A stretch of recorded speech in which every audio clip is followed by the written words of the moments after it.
and an 1100 VA dishwasher. First thing we're going to do is we're going to find the total connected load. With the optional method, we're going to take the nameplate rating of all these appliances. Now, let's check for demand factors.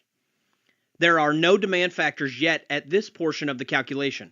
All we're going to do is total up all these appliances, and then we'll apply one general demand factor here in just a little bit. And we select B.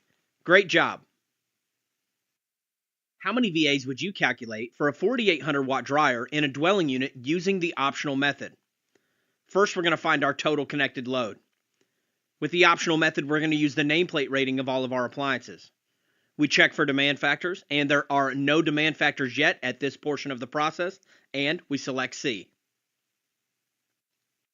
How many VAs would you calculate for a 15 kW range in a dwelling unit using the optional method?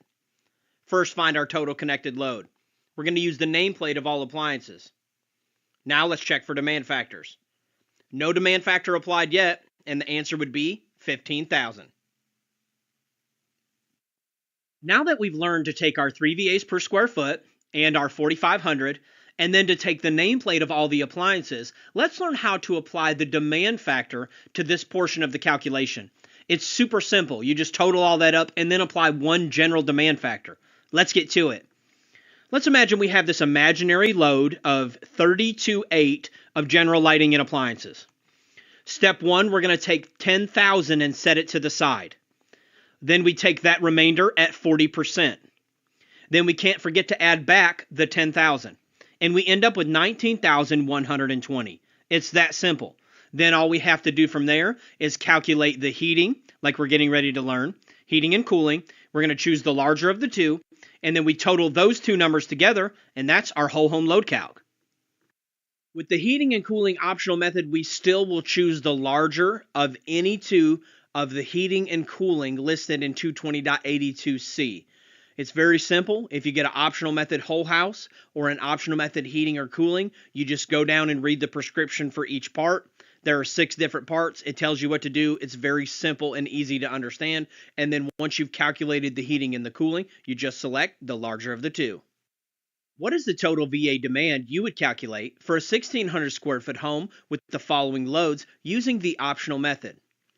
I want you to take a minute and write all these down. That way you can follow along as I go through each screen.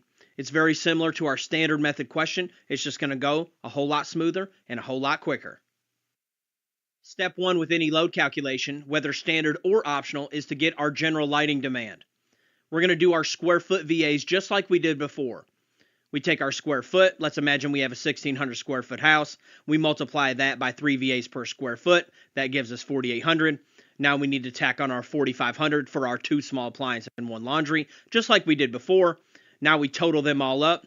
The only difference is that we do not apply any demand factors at this point. We're going to apply a general demand factor later. Now that we've got our general, all we have to do is find the nameplate rating of all of our appliances.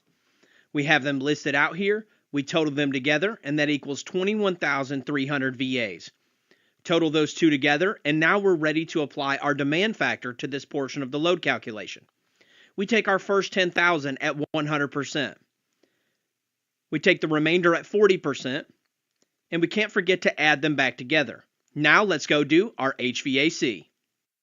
Now that we have our new reduced load, let's add in our HVAC. We're going to select the larger of the heating or cooling. We work all the math out, and clearly the heat is much larger. We're going to take and add that to the party. After we do, we're going to have a total connected load of 28,240 VAs. Great job. All right, y'all, that's it for this lesson. You can head over to electricalexamcoach.com to unlock the pro version and the unlimited testing center.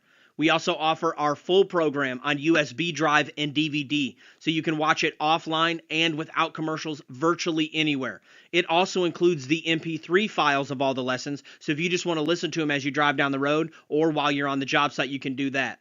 You can check out all that in the link in the description below.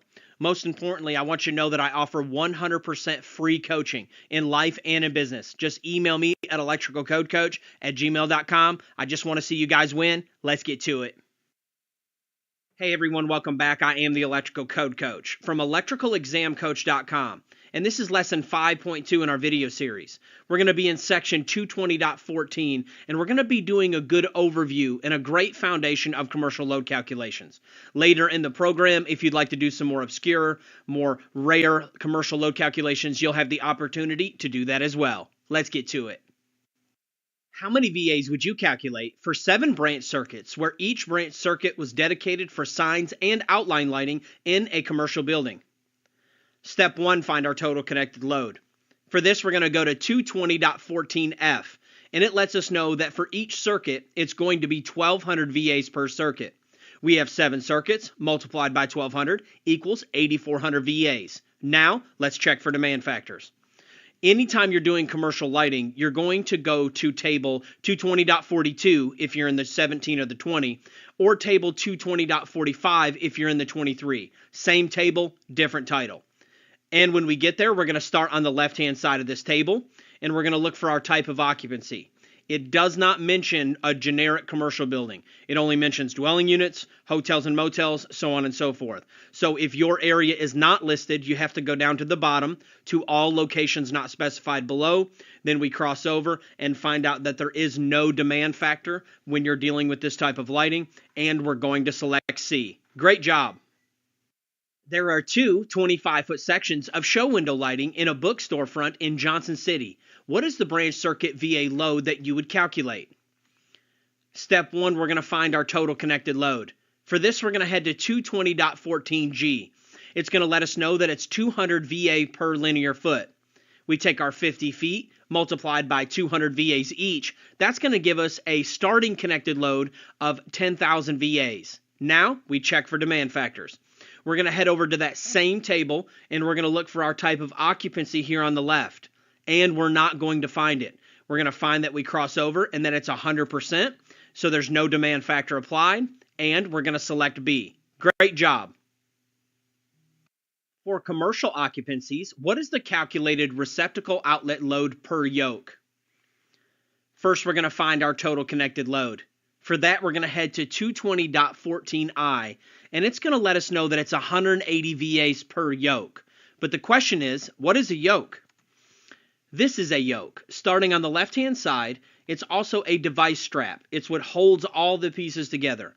What this code is stating is that whether we have a single, a duplex, or even this old school triplex here, each one of those would count as 180 VAs each.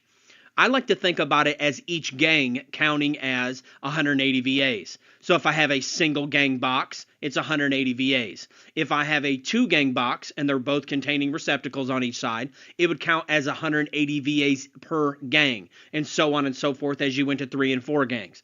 Anytime you're dealing with a device strap, whether it has 1, 2, or 3 receptacles on it, it's 180 VAs per yoke. Now, let's check for demand factors. There are demand factors that are allowed to apply to a whole load calculation like this.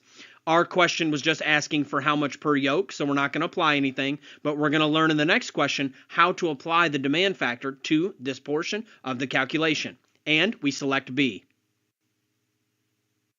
What is the total VA receptacle load you would calculate for a 25,000 square foot office building with 250 receptacles? First, we're going to find our total connected load. To do that, we're going to head to 220.14K if we're in the 17 or 20, and we're going to head to 220.14J if we're in the 2023. Same information, different name. Both of them state that we must select the larger of 1 or 2. So we're going to do 2 different calculations and select the larger of the 2. Part 1 says that you must calculate it at 180 VAs per yoke, like we learned before. And Part 2 says you must calculate it at 1 VA per square foot. Let's do our first one. We have 250 receptacles multiplied by 180 VAs each. That gives us 45,000 VAs before demand factors. Part 2 says we need to take it at 1 VA per square foot. So we take 25,000 square foot multiplied by 1. That equals 25,000 square foot. That portion of the calculation we're done, but that first part, there is a demand factor that applies to it. So we check for demand factors. That leads us to table 220.44 if we're in the 17 or 20, and table 220.47 if we're in the 2023. Same information, different title. When we get there, we're going to see it's very similar to table 220.42. and 220.45, depending on what code cycle we're in that we're going to start on the left-hand side, and it's going to tell us our portion of VAs, and then on the right side, it's going to tell us our demand factor in percentage. And this table is for non-dwelling unit receptacles. Let me break it down one step at a time. What this table tells us to do is to take our first 10,000 VAs at 100%. Then we take that remainder and multiply it by 0.50, and then we can't forget to add the two back together. We take the 10,000 that we set to the side, we take the new reduced load, we add them together, and we get 27.5, and we select B. Great job. Hey everyone, welcome back. I am the Electrical Code Coach from electricalexamcoach.com, and this is lesson 5.2 in our video series. We're going to be in section 220.14, and we're going to be doing a good overview and a great foundation of commercial load calculations. Later in the program, if you'd like to do some more obscure, more rare commercial load calculations, you'll have the opportunity to do that as well. Let's get to it. All right, y'all, that's it for this lesson. You can head over to electricalexamcoach.com to unlock the Pro version and the Unlimited Testing Center. We also offer our full program on USB drive and DVD, so you can watch it offline and without commercials virtually anywhere. It also includes the MP3 files of all the lessons, so if you just want to listen to them as you drive down the road or while you're on the job site, you can do that. You can check out all that in the link in the description below. Most importantly, I want you to know that I offer 100% free coaching in life and in business. Just email me at electricalcodecoach@gmail.com. I just want to see you guys win. Let's get to it. I'm going to start out with learning about calculating DC total resistance of series circuits. Now, this is a very basic DC fundamentals course. This is not a DC fundamentals course. You could teach an entire 10-week course on DC fundamentals. I really encourage you, get familiar with that in your career. I'm just going to teach you some basic things on some questions that you may face on your examination. If you look at this circuit here, they're both the same picture. If you look at it, you have the battery symbol there, and we're going to go with conventional flow, saying it flows from the positive through the resistors to the negative. Electron flow would be from the negative to the positive. But our example here shows it from the positive, going through the resistors, coming back, through the negative. We're going to learn how to calculate total resistance of DC circuits. We're also going to learn how to calculate voltage drop across the DC circuit. The total resistance of a series circuit is equal to the sum of the individual resistances. RT, which just means resistance total, is equal to R1 plus R2 plus R3, and so on and so forth, however many resistors you have. We have a 12-volt battery in this case. We have 3 ohms on R1, 3 ohms on R2. So this is going to give us an RT of 6 ohms. So RT is equal to the total of all the resistors. In this case, R1 is 9 ohms, R2 is 4 ohms, so RT is going to be 13 ohms. Now let's learn about voltage drop of series circuits. First, we must calculate what the amp draw is on the circuit. If we know the voltage in the resistance, how could we calculate the amperage? We learned in week 2, part 1 about Ohm's law. First, we must get the total resistance and then apply Ohm's law. So in this case, it is 9 plus 4. It's going to be 13 ohms. So what we do is we set up our formula so we remember, and we plug in the knowns. In this case, we know that it's a 12-volt circuit. We got 13 ohms of resistance. All we must do now is to divide 13 up into 12, and that's going to give us our amperage. In this case, it's 0.923 amps. Second, we must use Ohm's law again to find the voltage drop across any given resistor. The voltage drop is going to be equal to R1 multiplied by I, and voltage drop of a resistor 2 is going to be equal to that resistor multiplied by I. Because remember, we're just trying to find the voltage drop. So E equals IR. Just plug in the knowns. In this case, we know the I and we know the resistance, and we're looking for the voltage drop. So we just multiply those two together. On this other side here, we just plug in the knowns, and we know the amperage and the resistance, and we just multiply that, and that's going to give us the voltage drop. So the voltage drop of R1 is 8.3 when we did our multiplication, and the voltage drop of R2 is 3.7. Okay, a quick recap. The voltage drop of R1 is 8.3. The voltage drop of R2 is 3.7. 8.3 plus 3.7 is going to equal 12 volts. The voltage will be equal to the sum of the voltage drop across all resistors, and that's how you double check your work. Now we're going to learn about calculating DC total resistance of parallel circuits. We're also going to learn about calculating voltage drop across an individual resistor in a parallel circuit. How many of you have already studied parallel RT questions in the past? The total resistance of a parallel circuit is expressed in this formula. R total is equal to the reciprocal of R1 plus the reciprocal of R2 plus the reciprocal of R3, and so on and so forth. To get the reciprocal of a number, you will just divide that number up into 1. What we're going to do is first get the reciprocal of each resistor, then take the reciprocal of that number, and that is going to give us the resistance total. This is another way to look at the formula. The reciprocal of R total equals the reciprocal of each one of those numbers. So that's another way to look at it. Okay, so we have 6, 3, and 9 as our resistors. So what is the total resistance of this parallel circuit? I want to note out right away that we have 4 options here in our question. The answer is always going to be smaller than the smallest resistor in the circuit. So if you're in your testing center and you get a question like this, we can tell right away that A and B are not going to be correct because the total resistance of a parallel circuit is going to end up being smaller than the smallest resistor. That's an easy way to figure that out. So now if you had to guess and you forgot the steps, you had a 50-50 shot. Just select C or D if you couldn't remember, and you got a 50-50 shot of getting the question right when you're in the test. Remember, always mark an answer on your test as correct. Even if you're just taking a total guess, you can mark it to come back later, but always put an answer because if you run out of time, you got a 1 in 4 shot of getting it right. Take our 1 divided by 6 plus 1 divided by 3 plus 1 divided by 9.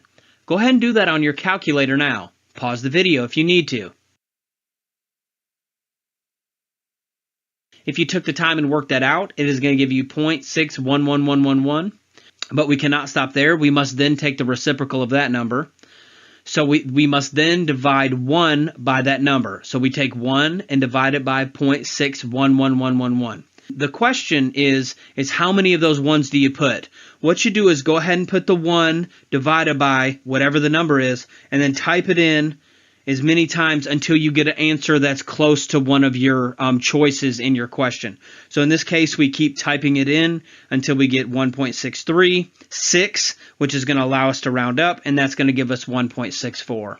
I'll point this out that the testing center is not going to put them that close that if you did not round up or down, you're going to get the answer wrong. If you notice in our question, D is one whole number larger than that, you're going to be okay there. So just type it in until you feel comfortable with one of the answers that's represented. And then we rounded up and we selected C. Let's do another one. What is the total resistance of this parallel circuit? We look right away and we see that our smallest resistor is 2, so we know right away that C and D are incorrect. It's going to be either A or B. So let's move forward.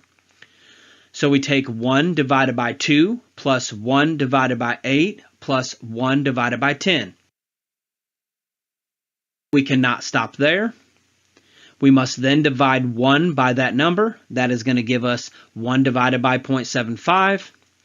And that is going to give us 1.3793. We're just going to round up to 1.38. If you have chose to go with our testing center, we're going to have these questions on there. We also have detailed answers on how to work through the questions. Hey everyone, welcome back. I am the Electrical Code Coach from electricalexamcoach.com. And this is lesson 5.4 in our video series. And in this lesson, we're going to be learning all about voltage drop. Let's get to it. If you were to do an internet search for a voltage drop formula, you would likely find this one right here. Voltage drop equals 2 kDi over C mil. And that is an excellent formula. And it's actually the one that I use. But I've rearranged it so it's easier to remember. I do it like this. 2 kid over C mil. Easy to remember and easy to plug in. And what this is, just like previously in the program, this is implied multiplication. So it's going to be 2 multiplied by K, multiplied by I, multiplied by D, divided by C mils. Now let's learn what each one of these individual pieces mean. 2 is going to be our constant multiplier for single phase. If we're doing 3-phase, we're going to use 1.732 as our multiplier. K is going to be the K factor. And I want you to think of it like a multiplier for your wire. For copper, it's 12.9, and aluminum, it's 21.2. Don't worry about remembering all this. If you're able to bring in uglies into your test, it has it in there. Your state might allow you to write inside your book. You can just write it in there. And if you have to do it like I did, you'll just go into the exam, and the first thing you'll do is write it down on your scratch piece of paper. I is your current in amperes, and D is going to be your distance. And you don't have to put it both ways. It's whatever distance the question says, you can plug it in one time. That's why I love this formula. And the C mils are going to be the circular mils of the wire. And we're going to teach you how to look up those. To find the C mils of a wire, we need to head to Chapter 9, Table 8. It's toward the back of the book in the Chapter 9 tables. Go ahead and head there now. When we get there, we find that there's a lot going on with the table, but just like every other table, we only need to focus on what we need to focus on. On the left-hand side, we're going to find our size of wire, and you'll notice all of your familiar friends, 14, 12, 10, then it goes down into larger numbers like 3/0 and 4/0, then it goes into the KC mils, and that's where we get those circular mils from, 250, 300, 350. In the next column over, we need to be sure to be in the area section because that's where we're going to get our circular mils value. Each wire has a circular mils value. And you'll notice for the first few wires that there's 2 sets of 12, 2 sets of 14, 2 sets of 10. But if you look over, the circular mils are the exact same size. So don't worry about if it's solid or stranded. Just go over to the circular mils. Make sure that you're in the area section under circular mils, and you'll find your value. You'll notice when you get down to 4/0 that the values stop. And the reason is because the left-hand side of this table, the 250, 300, and 350, are already showing you what the circular mils are in KC mils. So we have 250,000, 300,000, 350,000. So once you get past 4/0, you're going to get into 250, 300, 350, and all you have to do is add on the 3 zeros. What is the voltage drop of a 200 amp circuit using 4/0 copper conductors that is 225 foot long on a 120, 240 volt system? Step 1, we're going to write down our formula. I like to physically write it down on the piece of paper so I can go through one step at a time. Then I'm going to draw a large division line so I can put my inputs that need to be on top and then go look for my C mils. Let's start with 2. Is this a single phase or a 3-phase service? Well, this one is single phase, so it is going to be 2. Then I like to go ahead and put my X down for multiplication so I don't get my numbers mixed up. Then let's go to the K, and that's going to be dependent on the type of conductor. And in this case, it's copper. So the K factor for copper is 12.9. Now we need to look at I, which is current. We put down our X for our multiplier. We go to our question, and it's a 200 amp circuit. So we're going to put 200 down. Then we put our multiplier, and now we need to look for D. Well, our D is 225 foot, and we put that down. Now we need to find our circular mils. And for that, we're going to be looking for 4/0 in the table. When we head to Chapter 9, Table 8, we're going to start on the left-hand side and come down and find 4/0. Then we're going to cross over, and we're going to find that it's 211600. Anytime it's a long number like that, I don't try to figure out my thousandths or tens, or I just say 211600, and I write that down. Then I write that down right under here. Now all we have to do is go to our calculator and plug it in. And all we have to do is plug in our values. We take 2 multiplied by 12.9 equals multiplied by 200 equals multiplied by 225 equals, and then we divide that by 211,600. And it's as simple as that. That lets us know that we have a 5.48, which we would round up to 5.5 voltage drop on this circuit. And we select B. Great job. That's the end of lesson 5.4. You can head over to electricalexamcoach.com for more practice questions and lessons like these. Let's get to it. Hey everyone, I hope you're enjoying this live session. I want to take a minute and thank you for joining us and show you a few products that we offer. We offer 400 questions in a digital quiz format for only $39.99. It'll give you the correct answer, the custom feedback, and the code reference when necessary. They're available 100% offline and you only pay one time. Then we have our 20 sets of digital flashcards for only $39.99. They work with you on the go across all your devices, and it's just a one-time fee. But if you really want your license, what I recommend is the Pro version. It comes with all of the videos explaining all the content. Then it comes with the flashcards and the quizzes all built into one. Now we sell two versions. We sell an online version and an offline version. Either one is only $99 each. Let me show you the offline version first. So the offline version comes as a USB. It has all the videos right there in line. Then it has the quizzes built in. And when you scroll down, you're going to see that you have the flashcards all in one set with all 10 lessons, the grind out quizzes, and then topical quizzes that go over specific topics. And each one of those has their own set of flashcards as well. Now, when we get to the online version, it's laid out a little bit different. The online version looks like this. It's more of a program that you work through. Same videos, same quizzes, same flashcards, but it's in a little bit different format. And one unique feature about the online that the offline doesn't have is that, like this question here, there is an actual video of me explaining the answer to that very question. So you do a question, you click feedback, and it has a video of me answering that question. That's something that we weren't able to offer on the USB in the same way. On the offline version, it's just one long video with a bunch of explanations, but it doesn't trigger inside of the custom feedback. It's only digital custom feedback on the offline version because of the limitations. Either way you go, I'm here to help you any way that I can. My bargain is that these videos will help add value to you, and you will in turn add value to others. Let's get to it. Hey everyone, welcome back. I am the Electrical Code Coach from electricalexamcoach.com. This is lesson 6.1 in our video series. Today we're going to be learning all about box fill. We're going to be in section 314.16, and we have two primary tables that we're going to be using. The first one that we're going to cover is 314.16a. Let's get to it. On the left-hand side is going to be our box size in inches. The next column over is going to be the type of box, and there are several different types of boxes. The first one is going to be the round octagonal box. A round box is truly circular, and the picture listed here is actually an octagonal box. I want to give a shout out to homedepot.com. It's where I snagged all these pictures. The next three lines you'll notice say square, and these boxes are true 4-square boxes. They're 4 by whatever the depth is.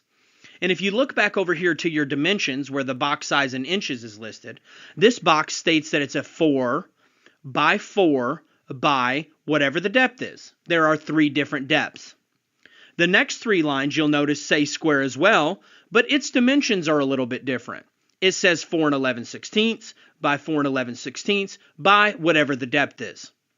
Down below there start your device boxes in all different shapes and sizes. Finally, we come to our masonry boxes. Listed below there, you're going to see different type of raised covers, which also give you a little bit more cubic inch volume inside of your box. The next column that we need to pay attention to is this middle one right here. Now, in the NEC, it actually says a minimum volume, which is kind of deceptive to the installer because it's actually your maximum volume that you're allowed to fill that box. And it's listed in cubic inches. That's all we're concerned with. We're not concerned with any metric designators inside of this table. We want to be dealing with cubic inches. And the reason it's cubic inches is because we have 3 different measurements. We have 4 by 4 by whatever the depth is. In this column, you're going to find the maximum that you're allowed to fill each box. Then when we come over here to the far right of the table, it's one of my favorite pieces. It's actually like a cheat sheet.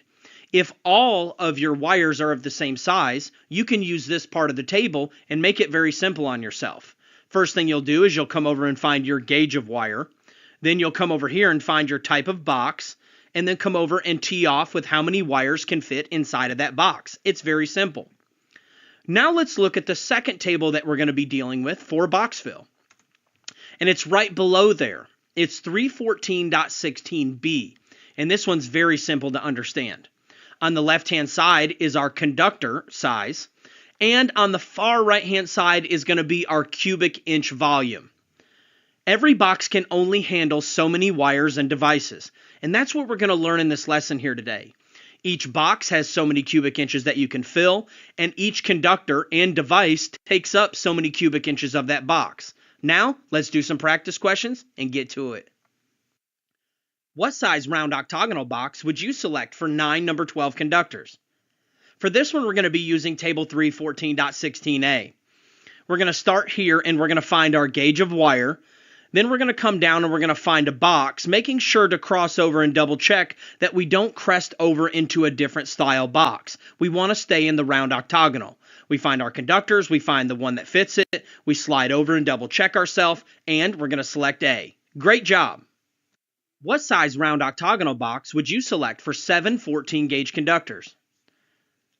We're going to head to table 314.16a. We're going to start here on the right hand side and we're going to find our gauge wire. Then we're going to come down and find a box that fits it and be sure when we cross over that we stay in the right category of box, and we're going to select C. What size 4 square box would you select for 8 number 8 conductors? We head to 314.16a. We're going to start here on the right hand side and we're going to find our size wire. Then we come down and make sure that we're in the right type of box. We cross over and we're going to find that it's A. How many number 10 conductors can you fit inside of a 4 11/16 by 1.5 inch square box? It's the same process, just looking at it differently. We're going to go ahead and come to our table, 314.16a. We're going to find our gauge conductor. We're going to come down and find our box. Make sure we cross back over, and we find that we can fit 11 inside of this box. How many number 8 conductors can you fit inside of a 4 by 2 1/8 by 1.5 inch device box? We head to 314.16a. We're going to find our gauge wire. Then we're going to come over and find our type of box and size, make sure we do everything correctly, and we're going to find that it holds 3. What is the maximum cubic inch volume for a 3 3/4 by 2 by 2.5 masonry box? For this one, we're going to head to 314.16a, and we're going to use that middle column, that volume column, and we want to find out how many we can do. We come down, we look very closely, and we find that it's 14 cubic inches. This is very important that we understand this process before we move on into more complex box fill calculations. What is the maximum cubic inch volume for a 4 11/16 by 1.5 inch square box? We're going to use the same process. We head to our table. We're going to go to that volume column, and we're going to come down and find our correct type of box. And we're going to find that it's 29.5 cubic inches available area to fill. How many more number 10 conductors can you fit inside of a 4 11/16 by 1.5 inch square box that already contains 6 number 10 conductors in it? Well, since both of these are of the same size, we can just do some simple math. First, we have to find out how many the box holds at all. And we go in and we find that it holds 11.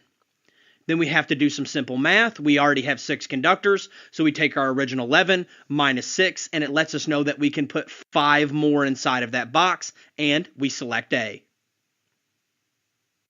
How many more number 12 conductors can you fit inside of a 4 by 2 1/8 by 2 1/8 device box that already contains 5 number 12 conductors? For this one, we're going to head back to our table 314.16a. First, let's find out how many wires it can hold originally. It can hold 6. We already have 5, so we take 6 minus 5 equals 1, and we can put one more conductor inside of this box. What is the cubic inch volume for a number 6 conductor? For this one, we're going to head to 314.16b. We're going to start here on the left-hand side of the table and find our size conductor. Then we're going to come over and we're going to cross over to our cubic inch volume, and we're going to select D. Great job. What is the cubic inch volume for a number 12 conductor? Head back to 314.16b, start on the left-hand side and find our size conductor, then cross over to the cubic inch volume, and it's stating that for every number 12 that's in that box, according to the count, which we're getting ready to learn, takes up 2.25 cubic inches of that box. Let's get to it. What is the total cubic inch volume you would calculate for 4 12-gauge conductors and 3 14-gauge conductors? First thing we're going to do is head to our table. Now we have to do some simple math. Let's grab all of our 12-gauge conductors first. We have 4 of them. Multiply it by 2.25. That equals 9 cubic inches. Now let's snag our 14s. We take 3 multiplied by 2, and that gives us 6 cubic inches. But now we can't forget to add them back together. Total it all up, and these conductors are taking up 15 cubic inches of this box, and we're going to select C. What is the total cubic inch volume for 3 10-gauge conductors and 5 8-gauge conductors? We head straight to our table. We do some math here. We bear out the 10-gauge conductors, then we bear out the 8-gauge conductors. We total those two back together, and we find that it's taking up 22.5 cubic inches, and we select B. What is the smallest device box you could use to fit 4 12-gauge conductors and 3 14-gauge conductors? For this one, we're going to be using tables A and B. Let's start over here in table B and get our total count. Then we'll go to table A and find which box fits it. We do the math on our 12-gauge conductors. We do the math on our 14-gauge conductors. These conductors are taking up 15 cubic inches. The code wants to know the smallest box that will fit it. So we come over here to our middle column, the volume column, and we slide down until we find a device box that just fits it. And we're going to find that it's a 3 by 2 by 3.5. What is the smallest round octagonal box you could use to fit 3 10-gauge conductors and 3 12-gauge conductors? For this one, we're going to be using both the tables again. Let's go ahead and bear all of our math out. And we find out that these conductors are taking up a total of 14.25. Now let's head over here to table A and go down the volume column until we find the right type of box, which is right up here at the top. The round octagonal boxes. Find the one that fits, and it's a 4 by 1.5 inches. Great job. Now let's learn about the rules for box fill. We're getting ready to cover a lot of ground, and this is something that you have to master. But don't feel like that you have to master it in one pass. Watch this part of the video over and over until you thoroughly understand it. We're going to learn how to count conductors now for our box fill calculations. We have to accommodate for each wire and then also for the different devices and fittings that we use out in the field. We're not going to be dealing with equipment grounding conductors at first. We're going to calculate those separately at the end of this slide.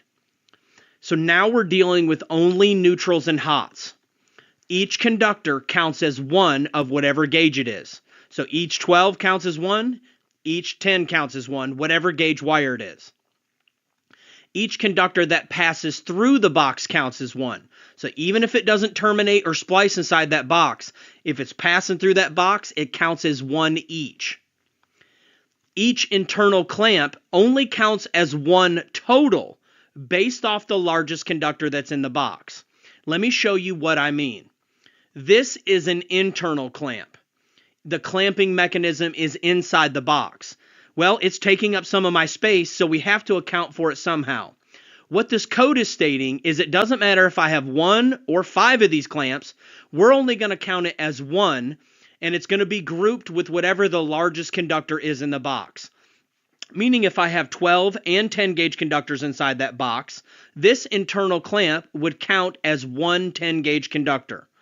All of the fittings we're going to convert over to conductors, then the conductors we're going to convert over to the cubic inches, and you'll know more of what that means as we go through this lesson. This is an external clamp because the clamping mechanism is on the outside of the box, and we don't have to count those at all for box fill purposes.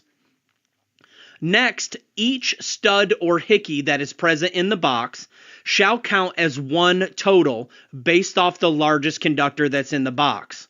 Now, these are really old words, probably from the 30s if I had to imagine, but they still use them on examinations today. And this is what we're talking about. Imagine that we're hanging a chandelier. This we would call the stud or the nipple. Or, this would be the nipple, this would be a nipple. But they're calling this the stud and this a hickey. And they still use this terminology on exams today, so you definitely need to understand. In this scenario here, in this picture, the stud would count as one of whatever gauge was in the box that was the largest, and the hickey would count as one of whatever gauge was in the box that is the largest. And we're going to do lots of practice, so don't worry about it. Now we need to account for device straps and yokes. What the code states is that for each device, strap, or yoke, it's going to be counted as 2 based off the largest conductor that's connected to the device. As we learned earlier in the program, this is a device yoke, or what we call a device strap. So each one of those, and how I like to think about it, is each gang of a box. If you have a single gang box, 2 gang box, or 3 gang box, each gang is going to count as 2 based off the largest wire that is connected to the device. So if I had a box that had 12 gauge on one switch and 14 gauge on another switch, the first switch would count as 2 12s, and the second switch would count as 2 14s. Now let's deal with equipment grounding conductors. Let's deal with the 2017 first. If you are on the 2017 code, this is how you deal with equipment grounding conductors that are in the box. It's only counted as one total based off the largest conductor in the box. Meaning it doesn't matter if you have 10 equipment grounding conductors, they all only count as one for your count total, and it's based off the largest conductor that's in the box. So if I have 10s and 12s, it's only going to count as one number 10. Now in the 2020 and in the 2023, it's a little bit different. Up to the first 4 conductors, it's going to count as 1. Then for every one that is past 4, you're going to increase it by a 1/4 inch volume. And we're going to do some practice questions with these. Just let that soak in, and when we get to the practice questions, we're going to expound on it more. If you're still on the 2017, when I come to this part of the lesson today, I want you to just fast forward through it. You don't need to learn it. It will just confuse you. 2017 will come first, and the questions will state what year I'm dealing with. Then when we get to the 2020 and the 2023, I'll let you know, and that way you can learn your respective lesson. Let's get to it.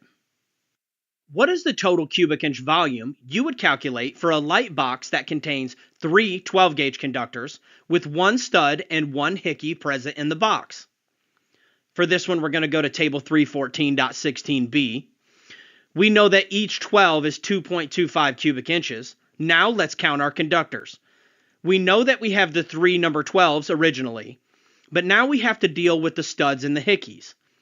Our code states that for each stud and each hickey, they count as 1 each based off the largest conductor that's in the box.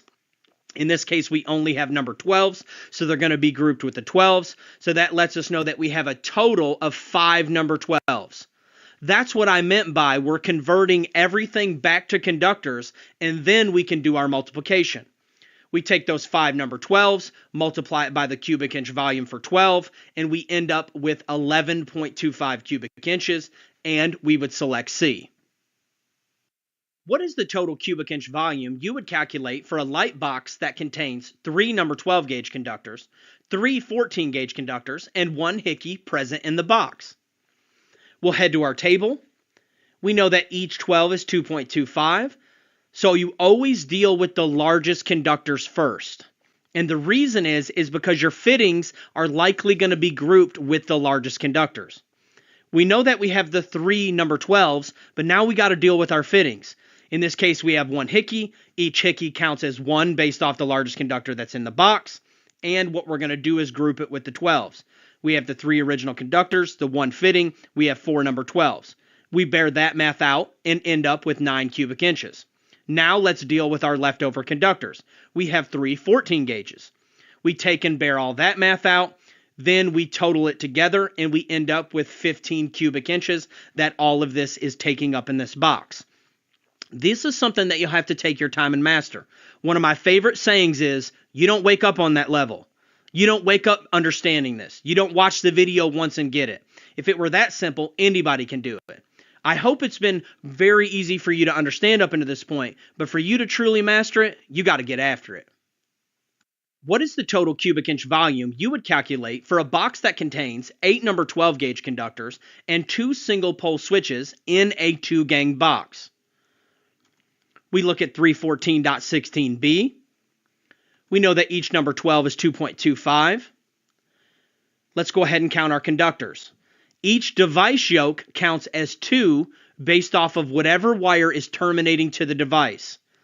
We know we have 8 original conductors, and we only have one size wire, so we know it's going to get grouped with the 12s. And each one of those devices counts as 2, so we end up with 4 more number 12s, which gives us 12 12-gauge conductors. Now we take and do our math, we end up with 27 cubic inches, and we select B. What is the total cubic inch volume you would calculate for a box that contains 8 12-gauge conductors terminating to 2 single-pole switches, 6 14-gauge conductors terminating to 2 single-pole switches in a 4-gang switch box?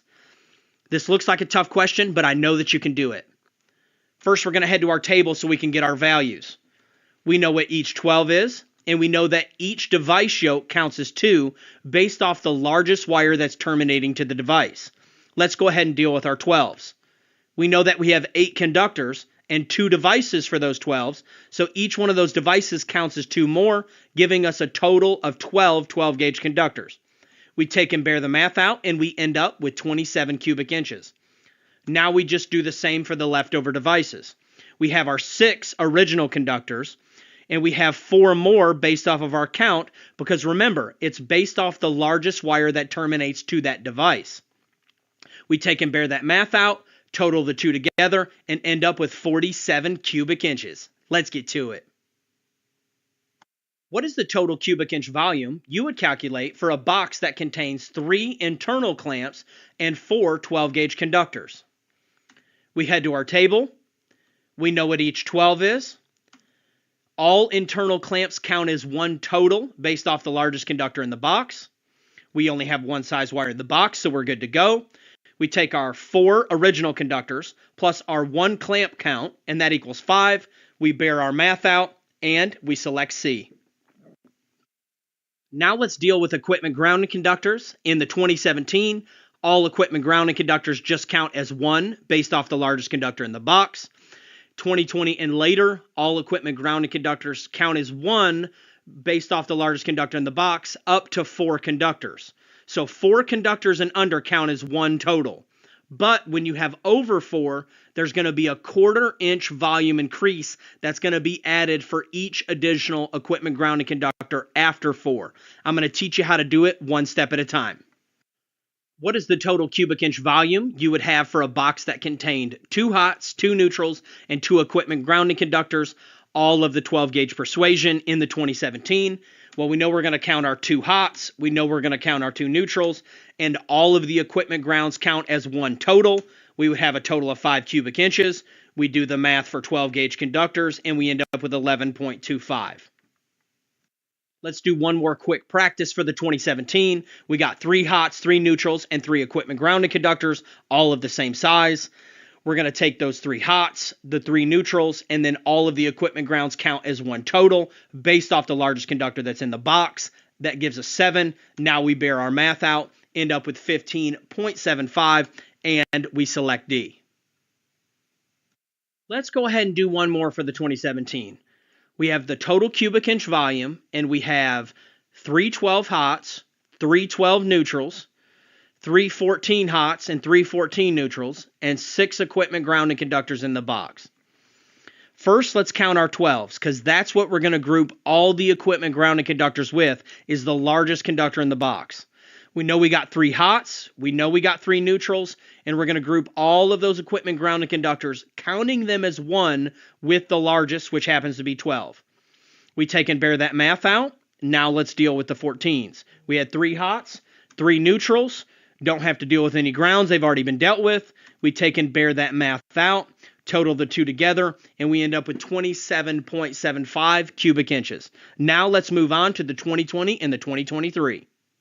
What is the total cubic inch volume you would have for a box that contained 7 equipment grounding conductors, all of the 12 gauge persuasion, in the 2020 and the 2023? I left out all other conductors because you're going to use the same rules, in that after you do this calculation, you group it with whatever the largest conductor is in the box, like you learned previously. What we're going to do is we're going to count the first 4 and count it as 1. And then a 1/4 inch increase for each one past 4. Sounds complicated. We're going to break it down very simply. We have 7 total, and we're going to minus 4 because those first 4 we counted as 1. So we have 3 left over, and we're going to take those 3 and multiply it by 1/4, and that gives us 0.75. So we have a total of 1.75 conductors based off whatever the largest conductor is in the box. In this case, there's only number 12s. So we would take that 1.75, multiply it by the cubic inch volume for a number 12 conductor, and we end up with 3.9375 cubic inches for our equipment grounds. What is the total cubic inch volume you would have for a box that contained 6 hot conductors, 6 neutral conductors, and 6 equipment grounded conductors, all of the 12 gauge persuasion in the 2020 and the 2023? First thing we're going to do, we know we take the 6 hots and the 6 neutrals, and we're going to set that to the side. Now we got to deal with the equipment grounding conductors. We're going to, for the first 4, it's going to count as 1. So we need to figure out how many we are past 4. We have 6 total, minus that 4. That means we are 2 past 4. For each one of those, it's going to be a 1/4 inch increase. Take 2 multiplied by 0.25, that equals 0.50. Then we have our 1 original. Then we have 0.50 add-on. So that gives us 1.50 grounds. We need to take and add that back to the 12. So we take our 12 plus our 1.50. Then we multiply that by the individual volume for a number 12, which is 2.25. And we end up with 30.375. Let's get to it. All right, y'all, that's it for this lesson. You can head over to electricalexamcoach.com to unlock the Pro version and the Unlimited Testing Center. We also offer our full program on USB drive and DVD, so you can watch it offline and without commercials virtually anywhere. It also includes the MP3 files of all the lessons, so if you just want to listen to them as you drive down the road or while you're on the job site, you can do that. You can check out all that in the link in the description below. Most importantly, I want you to know that I offer 100% free coaching in life and in business. Just email me at electricalcodecoach@gmail.com. I just want to see you guys win. Let's get to it. Hey everyone, welcome back. I am the Electrical Code Coach. Let's go ahead and dive right into pipe fill. This first lesson is going to deal with if all the conductors are of the same size and insulation type, meaning if they're all number 12s and THHN. The next lesson, lesson 7.2, will deal with if we have different sizes of conductors and different insulation types, meaning if I have 10s and 12s inside of the same conduit. Let's go ahead and learn about the table that we'll use if they are all of the same size. We're going to use Annex C. And if you've tabbed your code book, you have an Annex C tab. And if you haven't tabbed it, you can just follow along. If the conductors are all of the same size and insulation type, we get to use like a cheat sheet in Annex C. It's one of my favorite tables in the code book. You will not use this table if the conduit is 24 inches or less. Now the code book uses the term nipples, but I want you to imagine in your mind, anytime the conduit is 24 inches or less, you're not going to use Annex C. You're going to use the method that I'll teach you in lesson 7.2. You can head to page 712 of the 2017 and page 729 of the 2020. This video is 2023 compatible. You'll have to get to your page number for Annex C, and then you can follow along. So when we get to Annex C, the beginning of it, I call it the Start Here page, because every time you're doing one of these calculations, you're always going to start here if you're using Annex C. Now when we get there, we always read the black bold heading to make sure that we're in the right table. Great, I feel like we're in the right table. Now, when we head over to the left-hand side, we're going to find types of conduit. And the first one that we come to is EMT, electrical metallic tubing. Now let's look at the second one that we come to. It also is EMT. So what is the difference?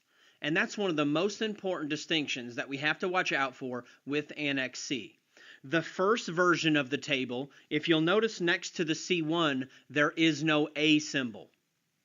The A symbol signifies compact conductors.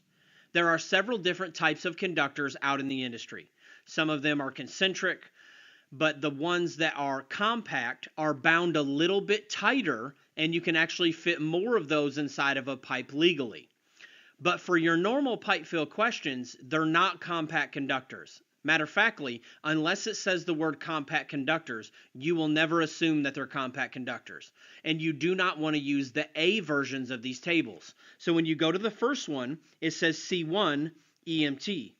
And then the second one is C1A. That's letting you know it's a compact conductor table. Now let's imagine that we did want to go to EMT. Now to slide all the way over, if we look at our far right-hand column, we're going to find that that is our page number. And for this table, you're definitely going to want to use a straight edge. Do not trust your eyes on this one. This is not a one-point question, meaning that it could count as multiple points on your exam. These are more difficult questions, and you don't want to make a simple mistake by not crossing the page correctly. One way that guys eliminate this is they will actually highlight every one that is not in a table. So they'll highlight C1, C2, C3, and they'll use a straight edge and highlight all the way across to the page number to shave off just a few seconds while they're testing. Remember, part of this is strategy, and it's beating the clock. You've only got a few minutes to answer these questions. So doing some strategic highlighting can really save you a lot of time on the back end. Now that we've learned about the Start Here table, let's actually go to where we find the values. So let's imagine that we are using EMT conduit. So we're going to start on the left-hand side. We're going to find our type of conduit, being sure that we're not in an A version of the table. Then we use a straight edge and cross over and find the page number. Go ahead and flip to that page number now. And when we get to that page, we're going to find a brand new table, and we're going to break it down piece by piece.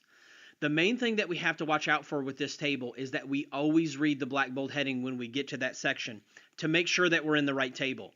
As you'll find throughout the entire Annex C, all of these tables look identical. The only difference is the title of the table. So every time I even flip a page in Annex C, if I have to flip a page, I stop and make sure that I haven't started off into a new table. Because the difference between you being in this table and that table is just one page, and there's no difference in the table look and feel. So just make sure that you're always reading the table to make sure that you haven't, gone off into the A version of the table, which comes right after the regular version, and that you haven't crossed off into another type of conduit. Starting on the left-hand side, we're going to find our type of insulation. And this is where we find some familiar friends. RHH, RHW, THHN, THWN-2, and that's going to be our type of insulation that our wire is coated. And then in the second column is going to be our size of wire. Now, you may find when you're looking that you find your type of insulation, but you don't find your size wire over there in the wire column. That's okay. Just start over until you find the type of insulation again, and then you'll cross over and eventually find your size wire. Then once you find both of those, you'll come across the top of this table, and you'll see your trade size of conduit. All of our familiar friends, 1 inch, 2 inch, 3 inch, and so on and so forth. Once we line all three of those up, all we have to do is come down and tee off, and we find how many wires can fit inside of that conduit legally. I love this table because they've done all of the hard work for us that I'm getting ready to teach you in lesson 7.2. How many THW, number 10, can you fit inside of a piece of 1 inch rigid metal conduit? The first question we ask ourselves is, are they all of the same size and insulation rating? They are, so we're going to head to Annex C using our Annex C tab. When we get to the Annex C Start Here page, we're going to start on the left-hand side until we find our type of conduit, which was rigid metal conduit. Then we're going to come down and make sure that we don't select the A version of that table, and we're going to use our straight edge or our highlighting that we've done, and we're going to go to the page number. When we get to that page number, we're going to read the black bold heading to make sure we're actually in rigid metal conduit and that we're not in the A version of the table. Then we're going to start on the left-hand side until we find our insulation type.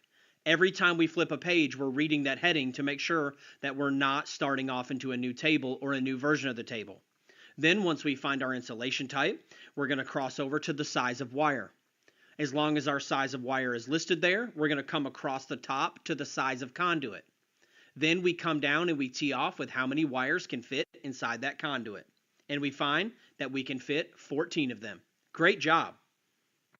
How many more THWN number 10 can you fit into a piece of 3/4 inch EMT that already contains 4 THWN number 10s? The first thing we're going to ask ourselves, are they all of the same type and insulation? They sure are. So let's head to Annex C. When we get there, we're going to start on the left-hand side and find our type of conduit, being sure not to select an A version of the table. Then we cross over and find our page number. When we get to the actual table, we're going to read the black bold heading to make sure we're in the right table. Then we're going to find our type of insulation under the insulation column, find our wire size, and then come across the top to our size of conduit and tee off with our answer. And we find out that we can fit 10 originally. But our question states that we already have 4 of them in the pipe. So all we have to do is do a little 3rd grade math. We take 10 minus 4 equals 6, and we find out that we can fit 6 more inside of this conduit. Great job. How many 1/0 THW conductors can you fit inside of a piece of 2.5 inch Schedule 40 PVC? Are they all of the same size and insulation? Yes, so we're going to head to Annex C. When we get there, we're going to start on the left-hand side until we find our type of conduit, being sure not to select the A version of the table. Then we come across and find our page number. When we get to the table, we always read the black bold heading to make sure that we're in the right table. Starting on the left-hand side, looking for our type of insulation. When we find it, we go to our size of wire, come across the top until we find our conduit size. Then we're going to come down and tee off and find that we can fit 8 more conductors inside of this conduit. Great job. How many more 2/0 THHN conductors can you fit inside of a piece of 3 inch Schedule 80 that already contains 5 2/0 THHN conductors? Well, the first question we're going to ask is, are they all of the same size and insulation? Yes, so let's head to Annex C. When we get to Annex C Start Here, we're going to start on the left-hand side until we find our conduit, being sure that we're not in the A version of the table. Then we're going to come over and cross over and find our page number.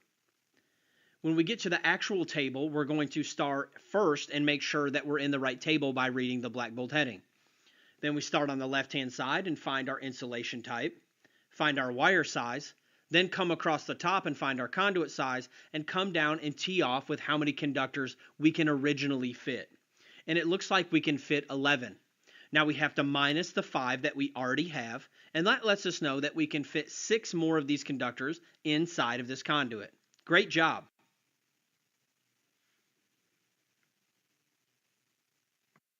How many more number 10 THWN-2 conductors can you fit inside of a piece of 3/4 inch Schedule 80 PVC that already contains 3 number 10 THWN-2 conductors? The first question we're going to ask ourselves, are they all of the same size and insulation type? They are, so we're going to head straight to Annex C. When we get to Annex C at the Start Here table, we're going to start on the left-hand side until we find our type of conduit. Then we're going to verify that we're not in the A version of that conduit. We're going to slide over and find our page number. Then when we get to the table, we're going to read the black bold heading to make sure that we're in the right table. We start on the left-hand side and we find our insulation type. Then we find our wire size. Then we come across the top and find our conduit size. And we're going to find that our starting value is 7. We have to minus the 3 conductors that we already have, and that's going to let us know that we can put 4 more. All right, y'all, that's the end of lesson 7.1. You can head over to electricalexamcoach.com and check out our completely free version. But if you're really wanting to get your license and you're serious about it, really encourage you to check out our pro version, which will unlock all of the practice tests, quizzes, and all of the other pro features. That is really the recipe for getting your license. I am the Electrical Code Coach, and you can always email me at electricalcodecoach@gmail.com if there's any way that I can help you in life or business. Let's get to it. Hey everyone, welcome back. I am the Electrical Code Coach, and we're picking right up in pipe fill. This is lesson 7.2. So in our previous video, we learned that if the conductors are all of the same size and insulation type, we can just head straight to NEC to answer all of our pipe fill questions. But when they're not, we're going to learn about what to do today. We're going to learn about Chapter 9, Table 4 and Chapter 9, Table 5. First, let's learn about Chapter 9, Table 4. It's on page 680 of the 2017. It's on page 696 of the 2020, and this video is 2023 compatible, so you find your page number for Chapter 9, Table 4. If you've used the Mike Colt tabs that we recommend, you're going to have a Chapter 9, Table 4 tab, and you can flip there now. Let's get to it. When we get to Chapter 9, Table 4, we're going to find that all of these tables look almost identical, and the only distinction is the name of the type of conduit at the top of the table. You'll notice that the very first one is EMT, and then it goes down to a bunch of familiar friends in conduit, our RMC, Schedule 80, Schedule 40, and all of those different types. If you get our pro version to the program, we have a video called the Strategic Highlighting video that will show you how to strategically highlight these tables to make them pop. Starting on the left-hand side of this table, we're going to find our size of conduit. We want to make sure that we are in the inches column. We're not dealing with millimeters. Then we have a bunch of different columns across the top. The first one is more than 2 wires. The second one is 60%, and that's going to be for nipples. Our 1 wire is 53%, 2 wires, and then the diameter of the pipe, and then the 100% total fill area. Let's break them down one by one. The first one that we come down is when we have more than 2 wires. So anytime we have 3 or more wires, we're going to use this percentage. It's the 40% fill column. What it's saying is you're allowed to fill that conduit up to 40% of its capacity. And these values listed down below are going to let you know what that capacity is. So we'd start here on the left-hand side, find our tray size conduit, and then we would come over to our respective column, and that lets us know the total square inch capacity of this pipe that we are allowed to fill. In box fill, we use cubic inches, but in pipe fill, we're going to use square inches. And the next column over would be our 60% for nipples. So when we're dealing with nipples that are 24 inches or less, we're going to use the 60% fill column. So the question will ask, if we have a nipple of this size, how many conductors can you fit? First, you would come over to your size of conduit. Then if it was a nipple, you would come over here, you would grab that value, and that's how much space you have total to fill. Then the same thing here with 1 wire and 2 wires and the diameter and the area completely. Now you say, when would you ever have 1 wire? Well, a really good example is if you are doing a grounding electrode conductor. You might have 1 wire in a pipe. Also, this includes 1 cable. It'll be treated like 1 wire. So if you put 1 piece of Romex in there, you're actually going to use the 53% column here. And the same thing with 2 wires. It would be if you had only 2 wires, or if you had 2 cables in the conduit. Or if you had 3 cables, like 3 pieces of Romex, you would use the 40%. Now, we won't hardly ever use the diameter, but if you're ever asked a specific question, what is the diameter of such and such conduit, this is where you find all your information for conduits, right here in the Chapter 9 Table 4 table. I will say this, I have had this final column on an exam before, the 100% area. It will ask you what the 100% area of a conduit is. All you have to do is remember to come to Chapter 9 Table 4, find your type of conduit, slide over here to the 100%, and you'll be able to look it up and find that one easy. Let's get to it. Now that we've learned all about Chapter 9, Table 4, and that it's all about conduit dimensions, now let's head to Chapter 9, Table 5, and let's learn about the conductor dimensions. Just like with box fill, each conductor has a size that it is. It is a square inch size when you're dealing with pipe fill. And we're going to head over and find out how to find out that square inch value. Then we know all we have to do is divide, just like we did in box fill. When we get to Chapter 9, Table 5, it looks very similar to Annex C. But anytime we come to a table, we have to be careful to make sure we're in the right table. We want to make sure that we're in Chapter 9, Table 5, not in Chapter 9, Table 5A. Just like with Annex C, there is an A version of the table that is for only compact conductors. So we're going to head here and we're going to start on the left-hand side and find our type of insulation. Then we're going to cross over and find our wire size. Then we have to be careful here. We want to make sure that we're in the approximate area and that we're in the inches squared. We're not dealing with diameter for pipe fill, although there may be a time that you have a question that asks you for the diameter of a conductor. If that's the case, you would head here and it'll tell you the answer. But we're dealing with area when we're dealing with pipe fill. So we start on the left-hand side, find our type of insulation, find our wire size, and then find our approximate area in inches squared. Now, let's do some practice questions. Before we jump into the practice questions, let's go ahead and hit the major points. We're going to use Annex C when all of the conductors are of the same size and insulation. With dealing with equipment, grounding, and bonding conductors, they shall be included based off the actual dimensions of the conductor. It's not like we did in box fill. If there is a grounding conductor in that pipe, it counts 1 for 1, and all of them count. If you've got 10 of them, they all count. Conduit 24 inches or less shall be calculated from the 60% fill column. A combination of conductors of different sizes shall use the actual dimensions from Table 5 or 5A if they're compact conductors, and then we're going to use the dimensions of the conduits listed in Chapter 9, Table 4. And it's a little bit different than when we're dealing with load calculations. We're actually going to round up when it's 0.8 or greater. And I have one of those examples in our questions coming up, so you'll be a pro by the end of this video. Let's get to it. How many more number 12 THHN conductors can you install into a piece of 3/4 inch EMT that already contains 3 number 10 THHN conductors? The first thing we're going to do is we're going to find the total area that we have to work with. And to do that, we're going to head to Chapter 9, Table 4 for EMT. And when we get there, the first thing we do is make sure that we're in the right type of conduit.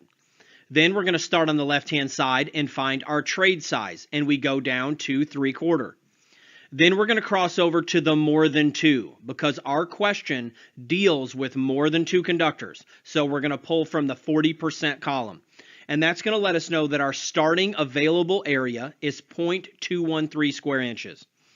Now we need to find what we already have, which is the number 10s. We're going to head over to Chapter 9, Table 5, and when we get there, we're going to start on the left-hand side and find our type of insulation. We're going to cross over and we're going to find our size of wire. Then once we find that, we're going to cross over to the approximate area. And each individual number 10 is 0.0211 square inches. Now that we have our conduit and our starting conductor, let's go ahead and write down our number 12s. That's the conductor that we're wanting to install. And then we'll be done with the code book, and all we have to do is some simple math. After we find that value and write it down, we can proceed. We're going to take and multiply our conductors that we already have. We have 3 number 10s multiplied by the value by a number 10, and that gives us this number.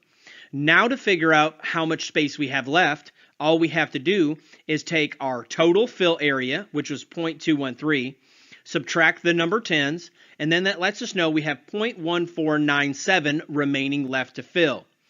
In order to find out how many number 12s we can fit in it, all we have to do is divide. We take our available area left to fill, divided by the individual number 12, and we're going to find out that we can fit 11.255. In this case, it's lower than 0.8, so we're going to round down to 11 conductors, and we select D. Great job. How many 1/0 XHHW conductors can you install into a piece of 2.5 inch Schedule 40 that already contains 4 4/0 XHHW conductors? So the first thing we're going to find out is find out the square inches of our pipe. For that, we're going to head to Chapter 9, Table 4, Schedule 40. When we get there, we're first going to verify that we are in the right type of conduit. Then we're going to come over here to the left, find our size of conduit. Then we're going to come over to the 40% column because we have more than 2 conductors. And we're going to find that for this conduit, it's 1.878. Now we need to head to Chapter 9, Table 5 and find out the square inch values of our wires. When we get there, we make sure that we're in Chapter 9, Table 5 and not Chapter 9, Table 5A.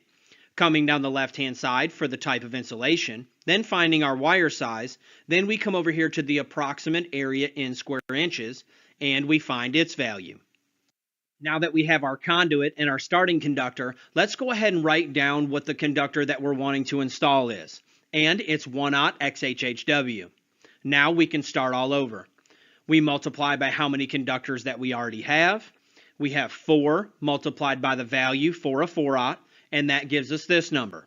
Then what we're going to do is take our total area that we were able to fill and minus what we have, and that lets us know what we have remaining left to fill. Then all we have to do is divide. We take our remaining left to fill, divide by our individual 1/0, and that lets us know that we can fit 3.28 conductors. We are below 0.8, so we're going to round down, and we find that we can fit 3 more in the conduit. How many number 12 THHN conductors can you install into a 20-inch nipple of EMT that already contains 3 number 10 THHN conductors? First, we're going to find the square inches of our pipe. We found out previously that Table 1 tells us for nipples that are 24 inches or less, we are going to use the 60% fill when using EMT. So how we find out what the 60% is we'll head to Chapter 9, Table 4. First, we will verify our type of conduit to make sure we're in the right conduit. Then we're going to start on the left-hand side and find our size of conduit. But then we need to cross over to the 60% fill because this is a nipple. And we find that it's 0.320. Now we can finish the problem like normal. We're going to head to Chapter 9, Table 5 and find out the square inch value of our conductors. When we get there, we verify we're in 5 and not 5A. Then we're going to come down and slide on the left-hand side, come over to our size wire. Then we're going to come over to the approximate area, and we're going to find that it is 0.0211. We found out our pipe. We found out our starting conductor. Let's go ahead and write down the conductor that we're wanting to add while we're right here in the table. Now, all we have to do is multiply. We take our original conductors, which was 3, multiplied by its value, and that gives us this value. Then all we have to do is subtract from our starting value. Our starting value was 0.320. Now all we have to do is minus what we already have, and that lets us know that we have this much remaining left to fill. Then, to find out how many more we can fit, we simply divide. We take our available left to fill, divided by the conductor that we're wanting to install, and that lets us know that we can fit 19.3. We're going to round down again, and we are going to select B. Great job. The next 3 sample questions are going to go a lot faster. It's assuming that you've already learned how to use these tables. I'm not going to be showing them on the screen. How many more 2-watt THHN conductors can you fit inside of a piece of 3-inch Schedule 80 PVC if it already contains 5 1-aught THHN conductors? Well, what we're going to do is we're going to go to Chapter 9, Table 4 and find our pipe. Then we're going to find the appropriate column based off of our number of conductors. And we're going to find that for 3-inch, here is the value. Then we're going to go find our type of insulation in Chapter 9, Table 5. Go ahead and get all of the values for conductors that are involved. First, we're going to take our known conductor, 1-aught, and we're going to take and multiply it by 5, and that's what we're already filling of this pipe. Then we're going to take and minus our total fill, minus what we already have, and that gives us our remaining left to fill. Then we take our 2-aught conductor and we divide it out, our remaining left to fill, by the conductor that we're wanting to install, and we're going to find that we can fit 7.4. Again, we're going to round down because it's less than 0.8, and we're going to select B.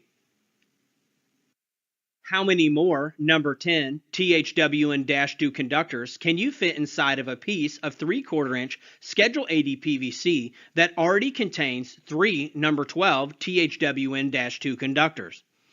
We're going to head to Chapter 9, Table 4 and find our pipe. We're going to find the appropriate column based off the number of conductors, and we're going to find this value for a piece of 3/4. Then we're going to head to Chapter 9, Table 5 for our conductor properties, being sure to write down all the values that we need.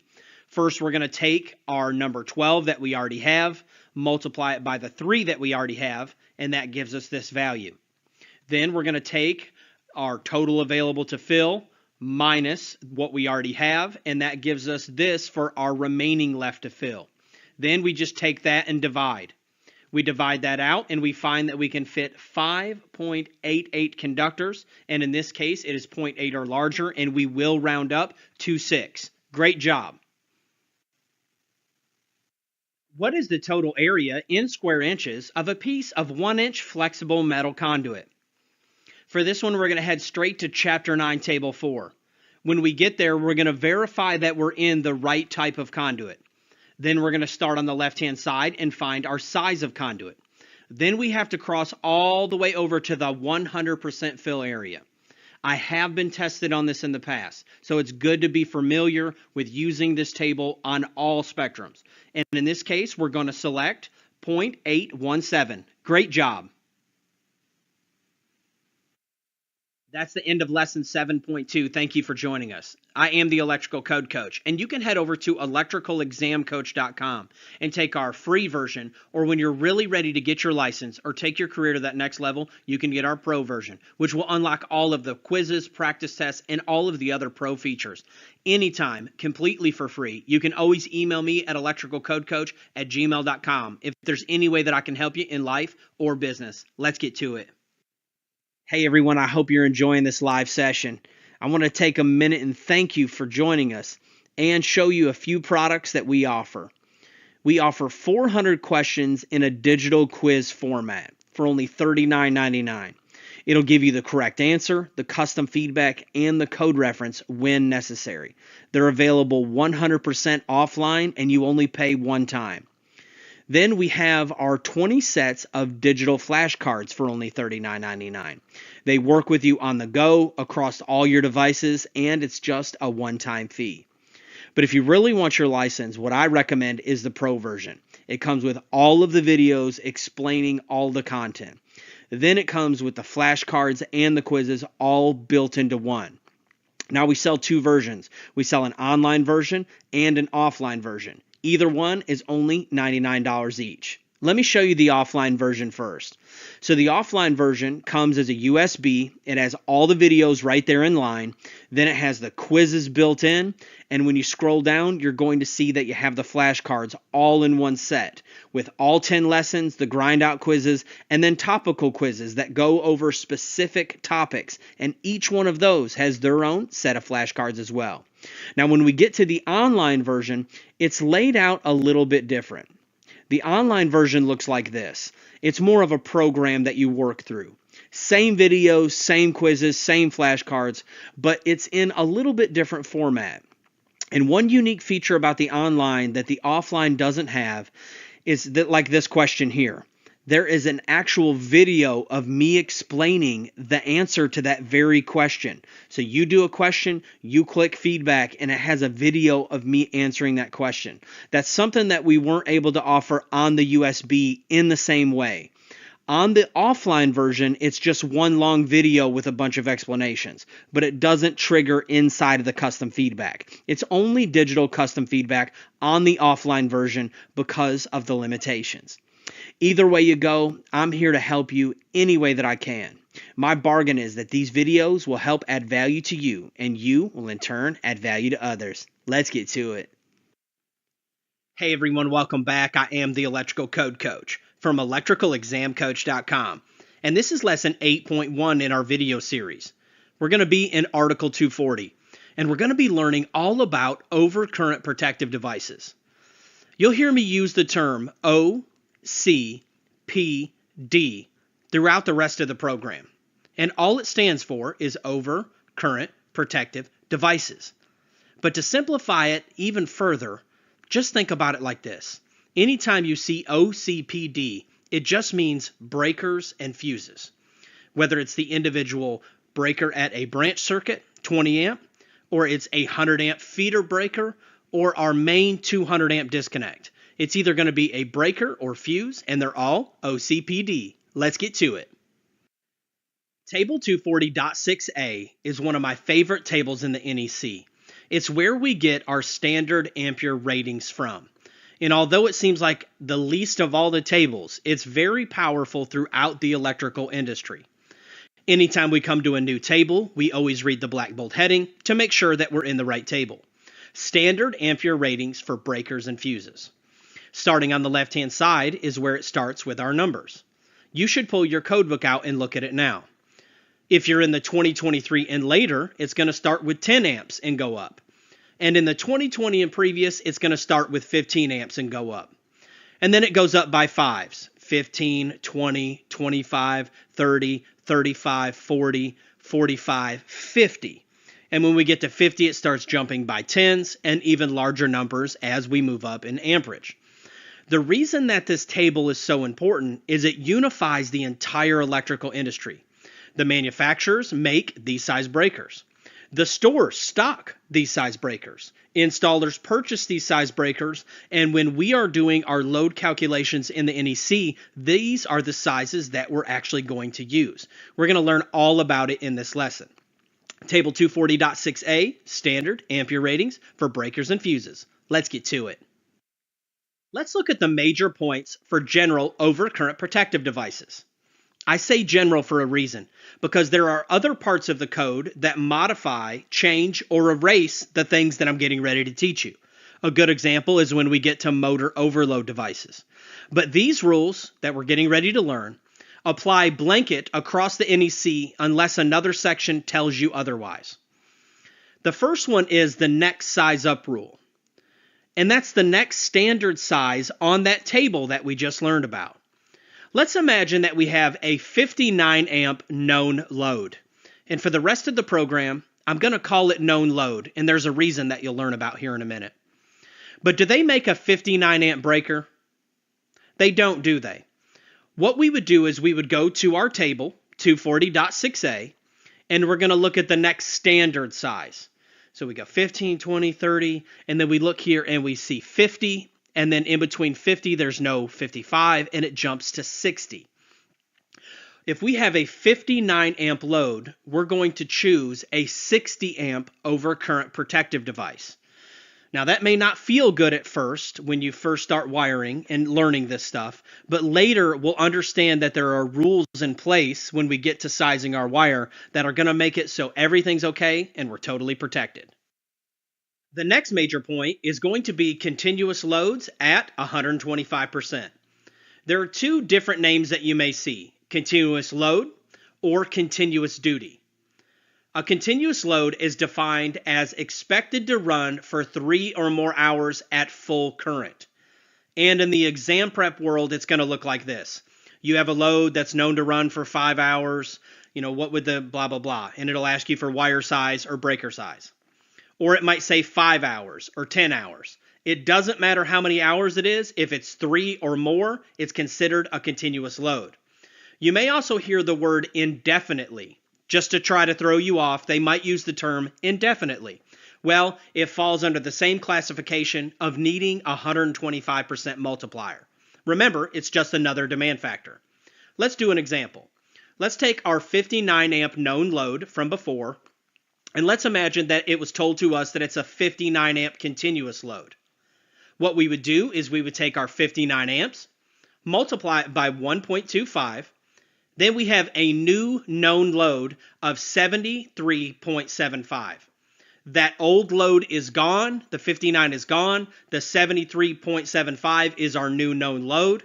And that's what we would go size our breaker and subsequently our wire by. How we would do that is head to table 240.6a. We're going to look at the next standard size. So we're above 70 and it jumps to 80.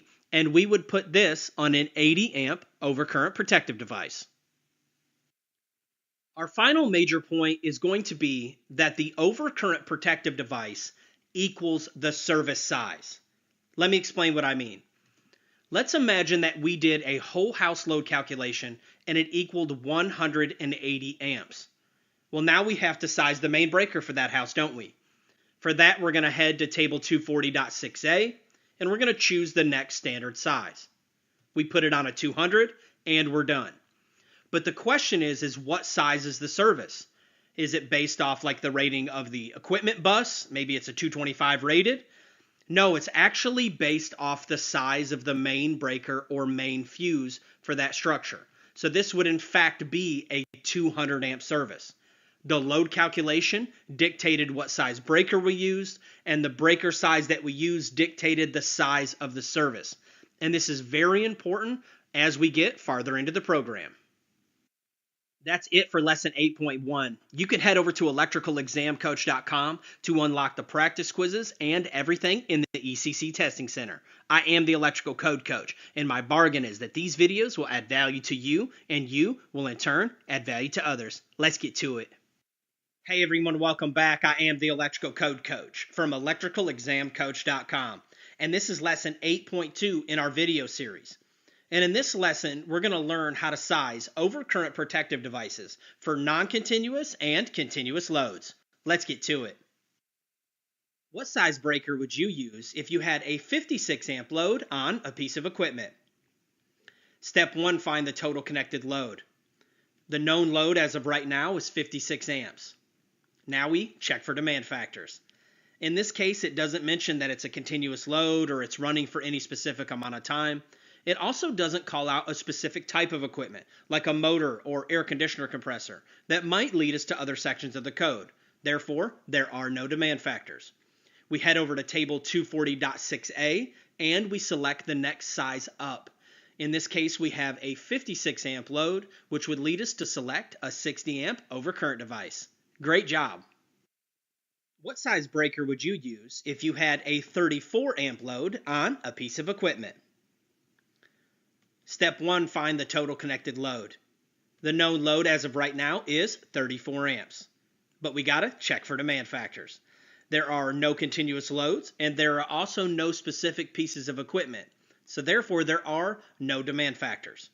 We're gonna head to our table, 240.6a, and we're gonna choose the next size up, which in this case would be a 35 amp breaker. And that's where I want to take the time right now to point out that you should always go to the table and verify the size that you should choose. This is where you can let field experience burn you when you're in the testing center. Because if we're out in the field and we see a 34 amp load, we might put that on a 40 amp breaker. So you might see 34 amp load inside the testing center and automatically assume that the next size up is 40. But you have to go by the values in the table. The correct answer in the field and in the testing center, in this case, would be a 35 amp breaker. Let's get to it. What size breaker would you use if you had a 40 amp load on a piece of equipment? Step 1, find the total connected load. The known load right now is 40 amps, but we check for demand factors. And in this case, there are no continuous loads or specific piece of equipment. Therefore, there are no demand factors. We're going to head to table 240.6a. Even though we feel confident that it's a 40, I want you to always be in the practice of flipping to the table and verifying that you have the correct size breaker. And in this case, we land right on a standard size, so we're going to select 40. And we select D. Great job. What size breaker would you use if you had a 26 amp load in a house and it's known that it will run for 4 hours at a time at full current? Step 1, find the total connected load. Our known load as of right now is 26 amps. Now we got to check for demand factors. In this case, it's going to qualify as a continuous load. Any load that's expected to run for 3 or more hours at its full current must have that 125% continuous load multiplier. So we take our known load multiplied by 1.25. That gives us a new known load of 32.5. In that case, we would round up to 33, and that's our new known load. Then we head to table 240.6a, and we choose the next size up. And in this case, it's going to be a 35 amp breaker. Great job. What size breaker would you use if you had a 40 amp load in a house and it's known that it will run for more than 5 hours at a time? Step 1, find our total connected load. Our known load as of right now is 40 amps. But we must check for demand factors. And in this case, we have our continuous load multiplier. It's very important to note that the test makers will put different numbers of hours to see if you're paying attention. They'll put, what if the load runs for 16 hours or 20 hours? If it's anything 3 hours or more, it's going to have that 125%. We take our known load multiplied by 1.25, and that gives us a 50 amp new known load. We head to table 240.6a, and we're going to land directly on a standard size breaker, which is a 50. So we come back and select A. Let's get to it. What size breaker would you use if you had a 47 amp load and it was expected to run indefinitely? Step 1, find the total connected load. Our starting known load is 47 amps. Now we check for demand factors. And in this case, it gets that 125% continuous duty, just like a continuous load. We take our starting known load, multiplied by 1.25, and that equals 58.75. And in this case, we would round up. So 59 is our new known load. Now let's head to table 240.6a. And in this case, we're going to select the next size up, which happens to be a 60. Great job. That's the end of lesson 8.2. And I want to take this moment and encourage you and let you know that you're doing a great job and keep up the hard work. And just don't forget the reasons that you're doing this. For your family, for your career, for taking your family from where you guys were to where you guys are going. Because it's easy when we get exhausted and it's hard and we're on our way to that next level to forget all the reasons that we're doing this in the first place. I want to let you know that I'm here for you. Anything that you need, you can always just email me at electricalcodecoach@gmail.com. I am the Electrical Code Coach, and my bargain is that these videos will add value to you, and you will in turn add value to others. Let's get to it. Hey everyone, welcome back. I am the Electrical Code Coach from electricalexamcoach.com, and this is lesson 8.3 in our video series. We're still in Article 240, but we're going to be doing sample calculations of whole homes and businesses and selecting the main overcurrent device. Learning how to take all the work that we've done in the program up until this point, the load calculations and everything, and then take those total VAs and find out how to choose that overcurrent device, which will ultimately dictate the size of the service. Let's get to it. What size main breaker would you select for a home with a total calculated load of 23,123 VAs on a 120 240 volt system? Step 1, find our total connected load. Well, they've already done the load calculation for us, so all we have to do is take our total known VAs and divide it, and that's going to give us our load in amps. And in this case, it's 96.35. We would round down to 96. Now we check for demand factors. Because this load calculation was already performed, there are no more demand factors to do. They were done along the way, right? We would have performed our range demand factor, our dryer demand factor, and then now we have this total lump sum of 23,123. So all we have to do is divide by 240, and there are no demand factors. Now that we have our known load, we head to table 240.6a, and we choose the next size up. And in this case is going to be a 100. Great job. What size main breaker would you select for a home with a total calculated load of 47,000 VAs on a 120 240 volt system? Step 1, find our total connected load.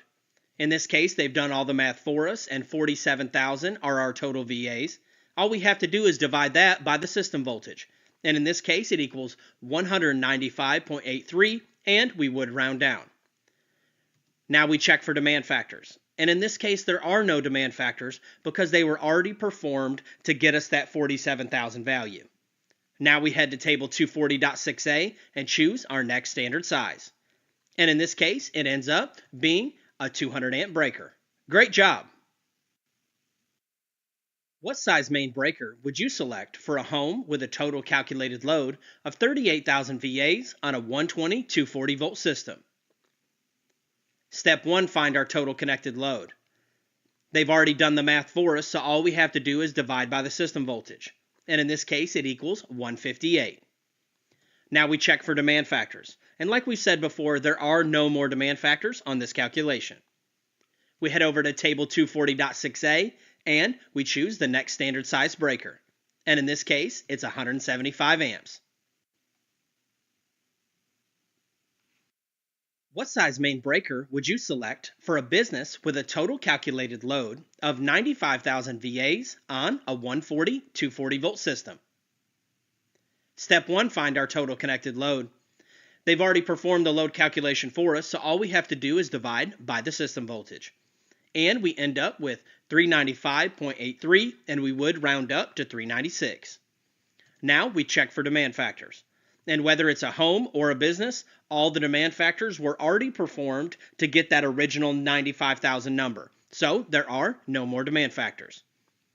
Now we head to table 240.6a and we choose the next standard size breaker. And this would be a 400 amp breaker. This would also be a 400 amp service. Let's get to it.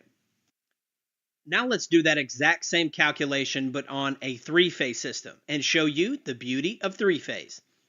What size main breaker would you select for a business with a total calculated load of 95,000 VAs on a 120/208 three-phase system? Step 1, find our total connected load. Well, they've already given us our total VAs, so all we have to do is divide. But with three-phase, there's one extra step. Because of the geometric nature of three-phase, we have to take that 208 and multiply it by the square root of 3. The square root of 3 just so happens to be 1.732. Once we work that math out, we end up with 360.256. And it seems like a lot of work on the front end, but you'll find out that you'll trade this little bit of math for what this is getting ready to provide for us. Now we can take and do our math, and after we divide it out, we end up with 263, and of course we would round up in this case. There are no more demand factors, so we head to table 240.6a and choose the next standard size. And this is where the beauty happens. We're going to now put this on a 300 amp breaker instead of, like in the previous question, it would be on a 400 amp, meaning that we'd have to have larger wire in the previous question, which may lead us to have larger pipe, which we may end up with a larger cost of overall project. The beauty of three-phase is the numbers come down. So this one's on a 300 amp service, which means we can put it on smaller wire, which might mean we can put it in smaller pipe, which might end up having a smaller overall cost. Let's get to it.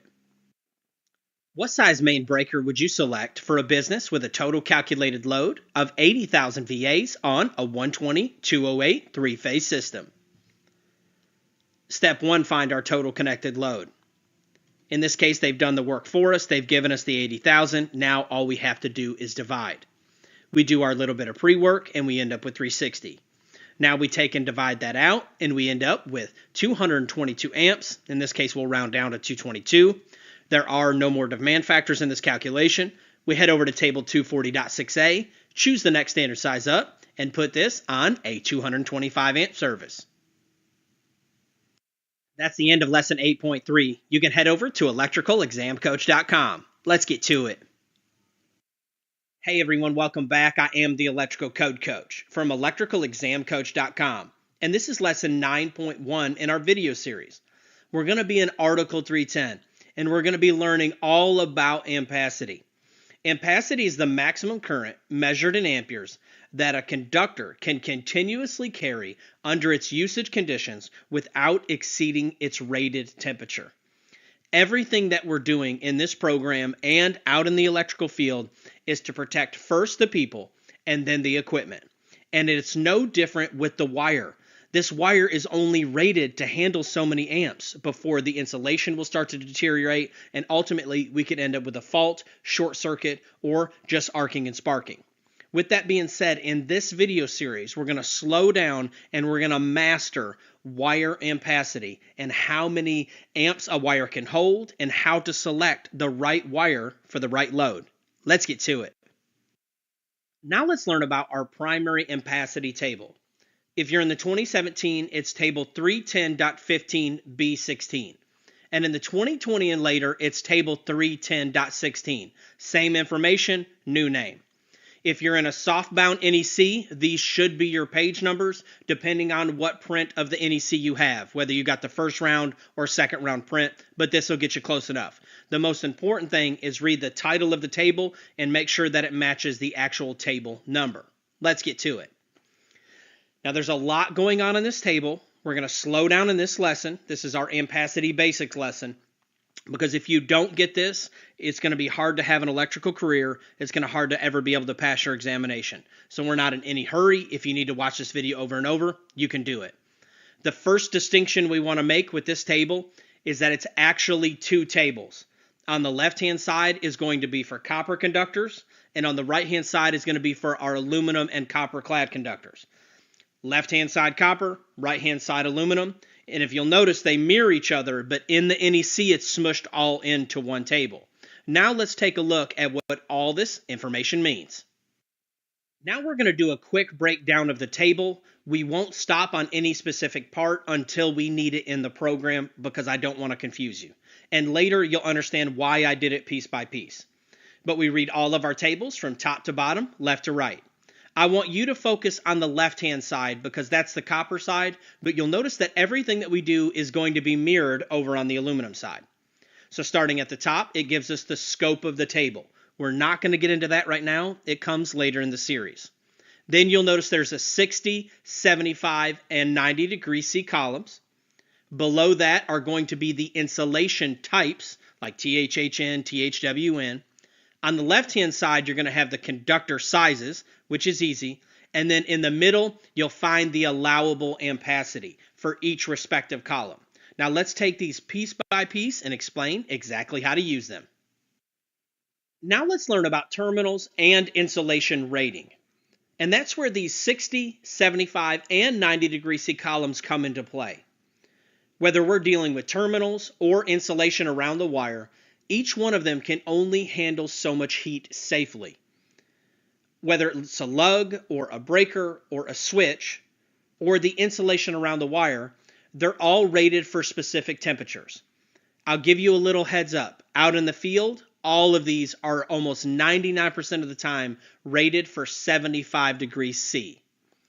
And the insulation has multiple ratings. Some of them are rated for 60, some of them are rated for 75, and some of them are rated for 90.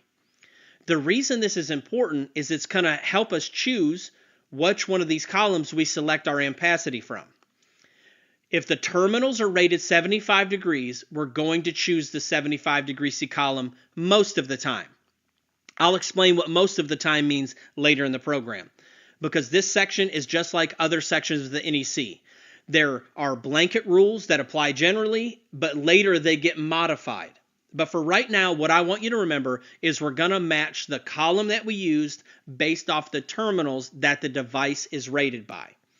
Regardless of what the insulation is, we can choose from whatever column that the terminals are rated by, unless modified by another code. Now let's lay some ampacity ground rules. Unless modified by a specific piece of equipment or another code, these rules will apply generally. If the question states that it terminates to 60, 75, or 90 degree C terminal lugs, you're going to make your selection from that respective column.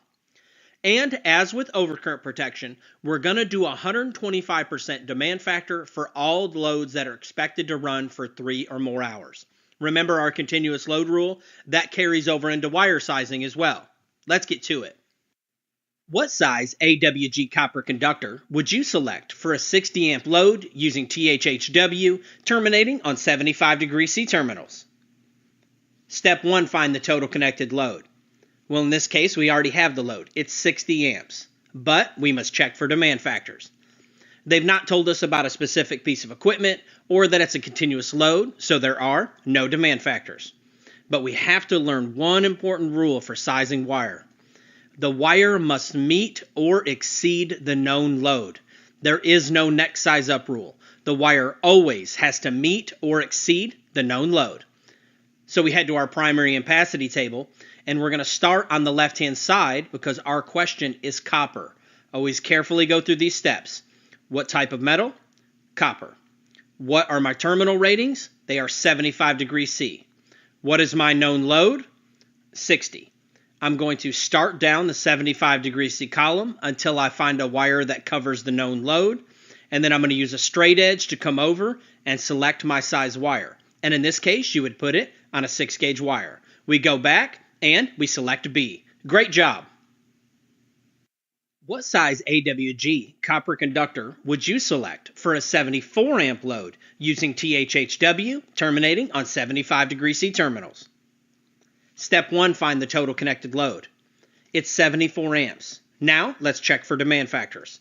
Well, in this case, there's no specific pieces of equipment and there's no continuous load, so there are no demand factors. And we have to remember that our wire must meet or exceed the known load. We head to our primary ampacity table. We make sure that we're on the right side of the table. In this case, it's copper. And we have 75 degree C terminals. So now we take off and find a wire that will cover the known load. We find one that will cover 74 amps. We use a straight edge to come over and tee off at number 4. And we're going to select A. Great job. That's the end of lesson 9.1. You can head over to electricalexamcoach.com for quizzes that go along with these videos and unlimited access to the testing center. Ampacity is one of those topics that you have to take one bite at a time. So don't get overwhelmed. Take your time. I know that you can do it. I am the Electrical Code Coach, and my bargain is that these videos will add value to you, and you will in turn add value to others. Let's get to it. Hey everyone, welcome back. I am the Electrical Code Coach from electricalexamcoach.com, and this is lesson 9.2 in our video series. In this lesson, we're going to be sizing wire for continuous and non-continuous loads. Let's recap on the basics before we get started. If the question states that it terminates to 60, 75, or 90 degree C terminals, we're going to make our selection from that respective column under normal circumstances. And the second one is, as with overcurrent protection, like we learned before, we're going to do 125% demand factor for all loads that are expected to run for 3 or more hours. Let's get to it. What size copper conductor would you select for a 40 amp load using THHW terminating on 75 degree C terminals? Step 1, find the total connected load. In this case, we know the load, it's 40 amps, but we must check for demand factors. It doesn't mention a specific type of equipment or that it's going to be a continuous load, so in this case, there are no demand factors. And we always have to remember that all wire must meet or exceed the known load. So we have to find a wire that meets or exceeds 40 amps. We head to our primary ampacity table, and the first thing we're going to do is check the type of conductor. It's copper, so we're going to start on the left-hand side of the table. We're in the 75 degree C column because that's our terminal rating.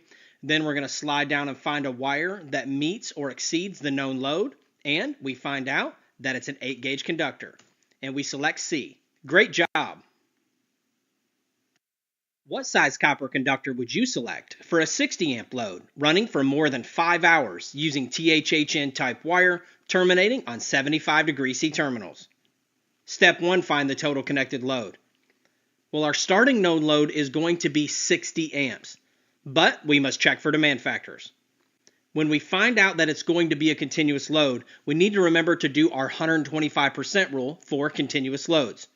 So we take our original known load, multiply it by 1.25, and that gives us a new known load of 75 amps to size our wire by. And remember, our wire must meet or exceed the known load. We head to our primary ampacity table. We head to the copper side because it wants copper conductors. We're in the 75 degree C column, and we need to go down and find a wire that meets or exceeds 75 amps, and we find that it happens to be a number 4. Let's get to it. What size copper conductors would you select for a 40 amp load that's considered a continuous load using THHN type wire terminating on 75 degree C terminals? Step 1, find the total connected load. In this case, our starting known load is 40 amps. Well, we have to check for demand factors, but they've already let us know that it's going to be considered a continuous load. We take our original known load, multiply it by 1.25, and that gives us a new known load of 50 amps. And all of our wire must meet or exceed the known load. We head over to our primary ampacity table. We're going to start on the left-hand side because they want copper conductors, and we're in the 75 degree C column. We come down and we find a wire that meets or exceeds our load, and we're going to put it on a number 8. Great job! What size aluminum conductors would you select for a 90 amp load running for more than 5 hours using THHN type wire terminating on 75 degree C terminals? Step 1, find the total connected load. Well, our starting known load is going to be 90 amps, but we must check for demand factors. In this case, we find out it's a continuous load. We're going to do our continuous load math. We take our starting known load multiplied by 1.25, and that's going to give us a new known load of 112.5 amps. Now, we have to remember that all of our wire must meet or exceed the known load. We head to our primary ampacity table, but this time we have to be careful because they are wanting aluminum conductors. So we're actually going to start on the right-hand side of this table. We're going to start on the right-hand side. We're in the 75 degree C column. We come down and we find a wire that meets or exceeds the known load, and we find out that it needs to be on a 1/0. Let's get to it. That's the end of lesson 9.2. You can head over to electricalexamcoach.com to get the quizzes that go along with these videos and unlimited access to our testing center. I am the Electrical Code Coach, and I want you to know that you're doing a great job. If you need anything from me, you can always just email me at electricalcodecoach@gmail.com. Don't give up. I know you can do it. Keep grinding. Let's get to it. Hey everyone, welcome back. I am the Electrical Code Coach from electricalexamcoach.com, and this is lesson 9.3 in our video series. In this lesson, we're going to be sizing the overcurrent protective device and the wire in the same question for all of these loads, for continuous and non-continuous. Let's recap very quickly. If the question states that it's terminating to 60, 75, or 90 degree C terminal lugs, you're going to make your selection from that respective column under normal circumstances. With both OCPD and wire sizing, we still have that 125% demand factor for all loads that are expected to run for 3 or more hours. And we will always select the overcurrent protective device first, and then we'll choose our wire size. And it'll make more sense why we do that once we start sizing services in the next lesson. And once we get into larger amperage questions like 1,000 amps or greater, which we'll learn in the lesson after that one. Let's get to it. What size copper conductors and overcurrent protection would you select for a 54 amp load using THHN type wire terminating to 75 degree C terminals? Step 1, we're going to find our total connected load. In this case, we have it. It's 54 amps. But we must check for demand factors. Well, they've not mentioned a specific piece of equipment or that it's going to run for 3 or more hours. So in this case, there are no demand factors. Now, what we're going to do is size our overcurrent protective device first. You always size that first. So we head to our overcurrent protective device table, which is 240.6a for a 54 amp load. We're going to go down and choose the next standard size up. In this case, it's going to be a 60. Now, let's head and size the wire. For that, we're going to head to our primary ampacity table. We're going to start on the left-hand side and make sure that we're on the copper side because our question asks for copper. And we're in the 75 degree C column in this case. We're going to slide down and find a wire that covers the known load of 54 amps. And we're going to select a 6-gauge wire on a 60 amp overcurrent device. Let's get to it. What size copper conductor and overcurrent protection would you select for a 62 amp load using THHN wire terminating to 75 degree C terminals? Step 1, find our total connected load. In this case, it starts at 62 amps. But we must check for demand factors. With there being no special pieces of equipment mentioned or the fact that it's running for 3 or more hours, in this case, there are no demand factors. Now, we go ahead and size our overcurrent protective device. We head to our table with a 62 amp known load, and we're going to choose the next size up, which puts it on a 70. Now, we can size our wire. For that, we're going to head to our primary ampacity table. We're going to be sure to start on the copper side because it's asking for copper. We're in the 75 degree C column. We slide down and find a wire that can cover the known load. And we find out that we're going to have a 6-gauge wire on a 70 amp breaker. Let's get to it. What size copper conductors and overcurrent protection would you select for a 105 amp load using THHN type wire terminating to 75 degree C terminals? Step 1, we're going to find the total connected load. Our starting known load is 105 amps, but we must check for demand factors. It doesn't mention a specific type of equipment or for how many hours that it's running, so in this case there are no demand factors. First thing we're going to do is size our overcurrent protective device. For that, we head to table 240.6a and choose the next standard size up. And this is why it's very important for you to always go to the table and not just go off of memory or what you might do out in the field. Because out in the field, you might say, oh, this needs to be on a 125 because 125 is a common number.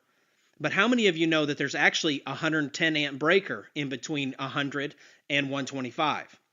I've seen them, I've worked with them out in the field, but they're not very common. Usually out in the field, we'll jump from a 100 to a 125 for like sub-panel sizing.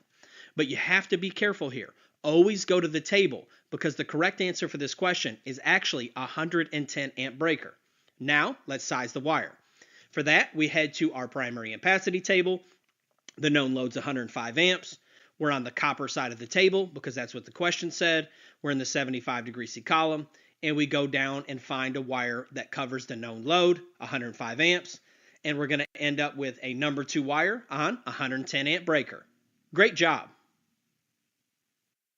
What size copper conductors and overcurrent protection would you select for a 105 amp load expected to run for 3 or more hours using THHN type wire terminating to 75 degree C terminals? Step 1, find the total connected load. 105 amps is our starting known load, but we must check for demand factors. When we look, we find that we have the 125% continuous load rule, so we do our math. We take our original starting known load, we multiply it by 1.25, that gives us a new known load of 131 amps, and now we can size our overcurrent protective device. We head to table 240.6a and we choose the next standard size, which is a 150. Now we can come back and size the wire. We head to our ampacity table. We're on the copper side, 75 degree C column. We're going to go down and we're going to find a wire that covers the known load, and we're good to go. We're going to select a 1/0 on 150. Let's get to it. What size copper conductors and overcurrent protection would you select for a 50 amp load expected to run for 3 or more hours using THHN type wire terminating to 75 degree C terminals? Step 1, we're going to find the total connected load. Our starting known load is 50 amps, but we must check for demand factors. We see that it's a continuous load, so we're going to have our 125% rule. We take our starting known load, multiply it by 1.25, and that gives us a new known load of 62.5. Now we can size our overcurrent protective device. We head to our table, we choose the next standard size, which in this case is going to be a 70. Now let's size our wire. Heading to our primary ampacity table, we're going to be on the copper side of the table in the 75 degree C column, and we find a wire that meets or exceeds the known load. When we do, we find that it needs to be a 6-gauge wire on a 70 amp breaker.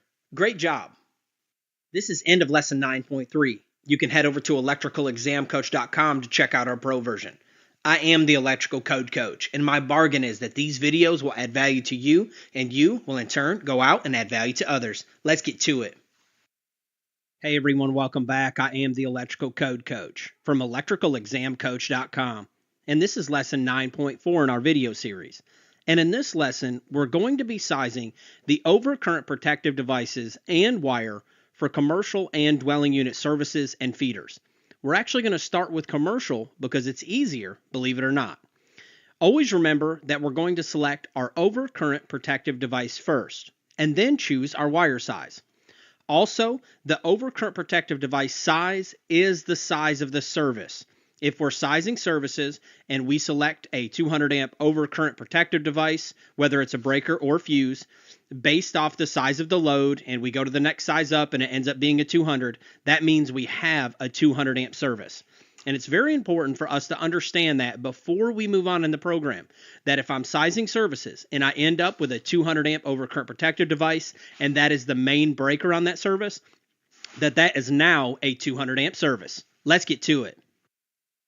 What size main breaker and copper conductors would you select for a business with a total calculated load of 80,000 VAs on a 120/208 three-phase system on 75 degree C terminals. Step 1, find our total connected load. In this case, they've already given us the 80,000 VAs, but we have to do that little bit of pre-work first on all of our three-phase calculations like we learned before. We take 1.732, we multiply it by our system voltage, which is 208, and that gives us that 360 value. Now we can divide just like normal.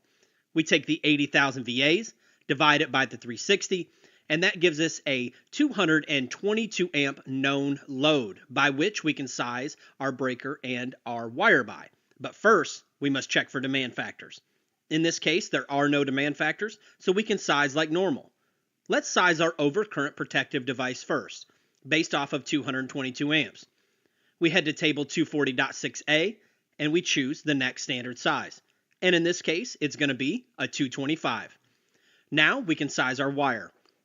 We head to our primary ampacity table. We're going to be on the copper side of the table in the 75 degree C column, and we need to go down and find a wire that covers 222 amps. And in this case, we're going to select a 4/0. When we put it on a 4/0 wire, we're going to select D, and we're all done.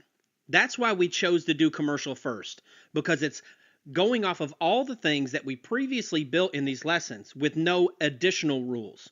In a few moments, we're going to be on residential, and you'll find that there are a couple extra codes that we need to know about. Let's get to it. What size copper wire would you select for a service with a 125 amp main breaker and a total connected load of 118 amps on a commercial building with a 120/208 service on 75 degree C terminals? Step 1, we're going to find our total connected load. In this case, they give it to us. It's 118 amps, but we must check for demand factors. In this case, there are no demand factors, so we're going to carry on. Normally, we would size our overcurrent protective device, but if you notice in the question, they've already done that for us. So all we have to do is size our wire. We're going to head to our primary ampacity table and find a wire that is good for 118 amps. We go down, we slide down the 75 degree C column on the copper side, and we're going to find that we select a number 1. And in the testing center on the Electrical Exam Coach website, you'll have more variants of this and practice of this, but that's how easy it is with commercial. First, size the breaker based off the known load, and then you're going to size the wire. It really is that simple. Now let's dive into residential and learn a few more codes. Now let's learn how to size dwelling unit services and feeders in between 1 and 400 amps. This applies to single-family dwelling units and the individual units of two-family and multifamily dwelling units. And it's affectionately called the 83% rule.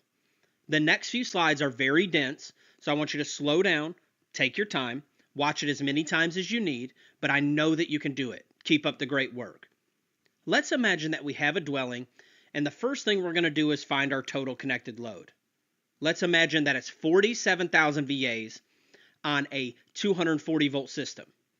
That gives us 195.83. We would round up to 196 and go size our main breaker.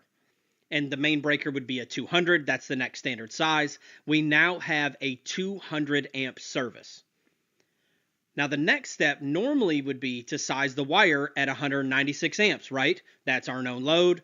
We can just follow our normal ampacity rules.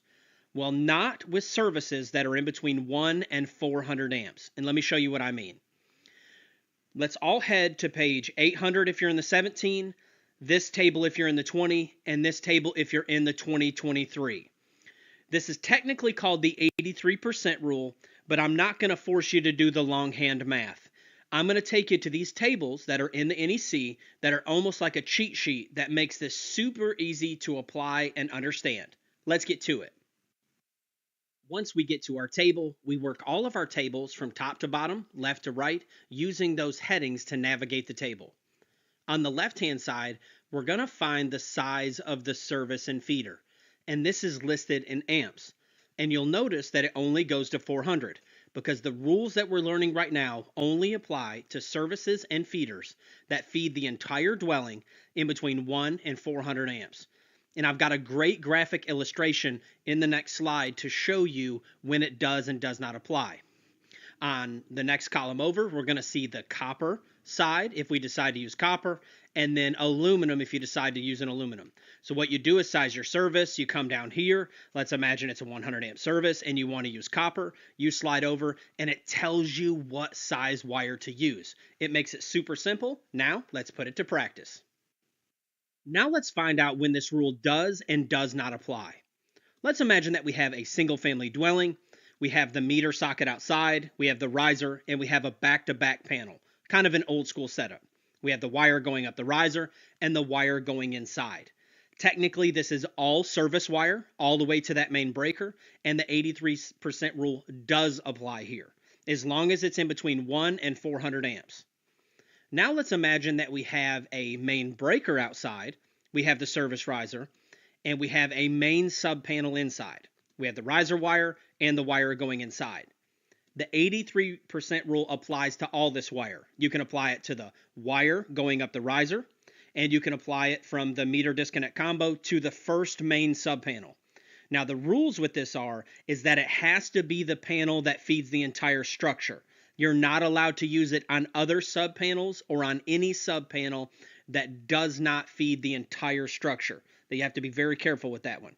So we're allowed to apply it on this one on the left for the whole wire. We go use that table and size our wire based off the table. And the scenario on the right for all of that wire there for the service itself, and then also for the main feeder, as long as that panel that it's feeding is feeding the entire structure. You would go to that table, do your cheat sheet, find your size breaker, slide over, and you'd be able to use that size wire.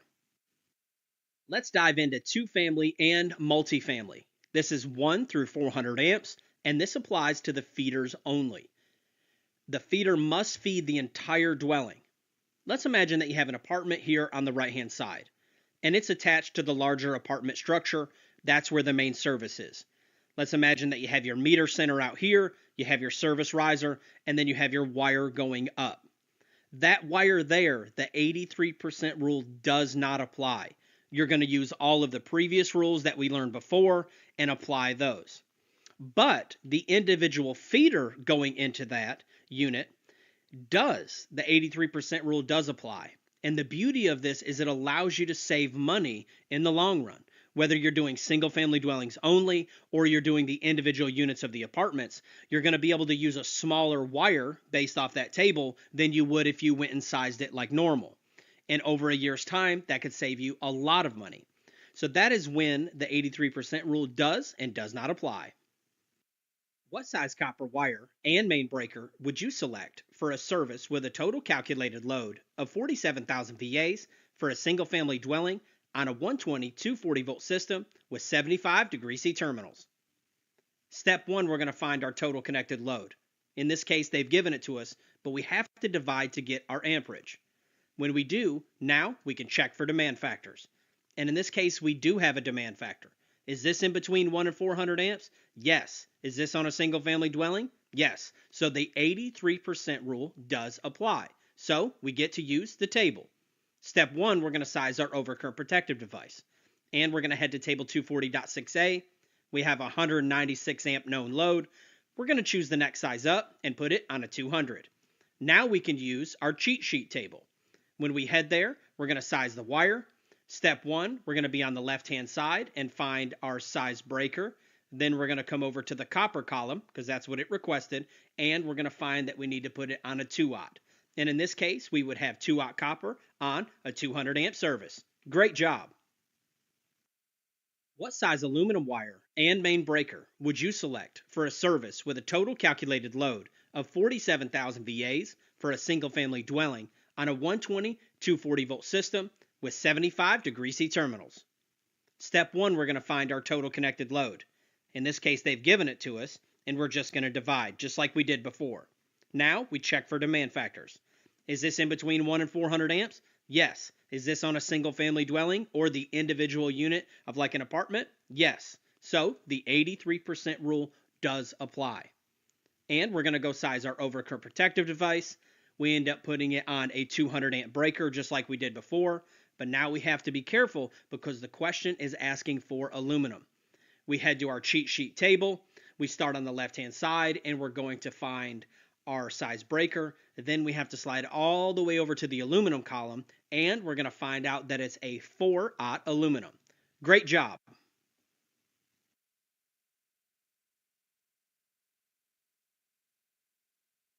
That's the end of lesson 9.4. When it comes to these type questions, the only way to beat it is through repetition. And the best way to do that is at electricalexamcoach.com. We teach you so much more inside of the quizzes that we don't get the chance to cover inside the videos. There are so many different nuances, different levels, and just topics that we haven't covered on video that we cover inside of those quizzes that are in the testing center at electricalexamcoach.com. I am the Electrical Code Coach, and my bargain is that these videos will add value to you, and you will in turn add value to others. Let's get to it. Hey everyone, welcome back. I am the Electrical Code Coach from electricalexamcoach.com, and this is lesson 9.5 in our video series. And in this lesson, we're going to be learning about bundling adjustments and ambient temperature corrections. These are a subset of ampacity. And remember, ampacity is just how many amps the wire can handle safely under its conditions of use without exceeding its temperature rating. Bundling adjustments work like this. When wires are bundled, like in a pipe for example, they have less ability to dissipate the heat, and it reduces how many amps the wire can handle safely. Ambient temperature corrections are like this. If wires are run in an extremely hot ambient temperature, it reduces how many amps the wire can handle safely. We're going to learn about these one at a time. Let's get to it. Let's dive into bundling adjustments. Let's take a look at our primary ampacity table. I want you to turn there now. And these values down below this table are true if, well, the question is if what? If you look at the paragraph above the table, the one that I said we would come back and look at later, it's got some parameters there. It says, hey, these are the ampacities of these conductors if, and the first if that we're going to look at is if there are not more than 3 current carrying conductors inside of a cable, pipe, or even buried in the earth together. Let's take a look at it.